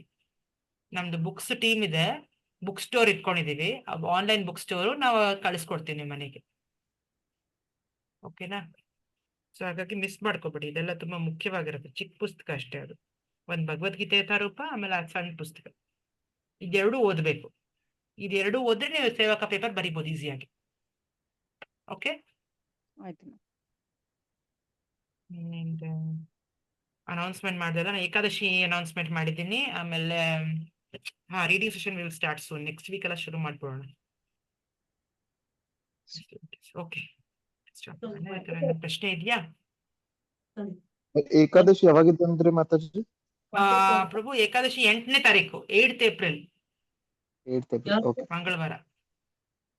ಗ್ರೂಪ್ ಅಲ್ಲಿ remind hockey Mataji. yes, Sometimes I yes, forgot. yes, yes. I will ಹಾಕ್ತೀನಿ. follow.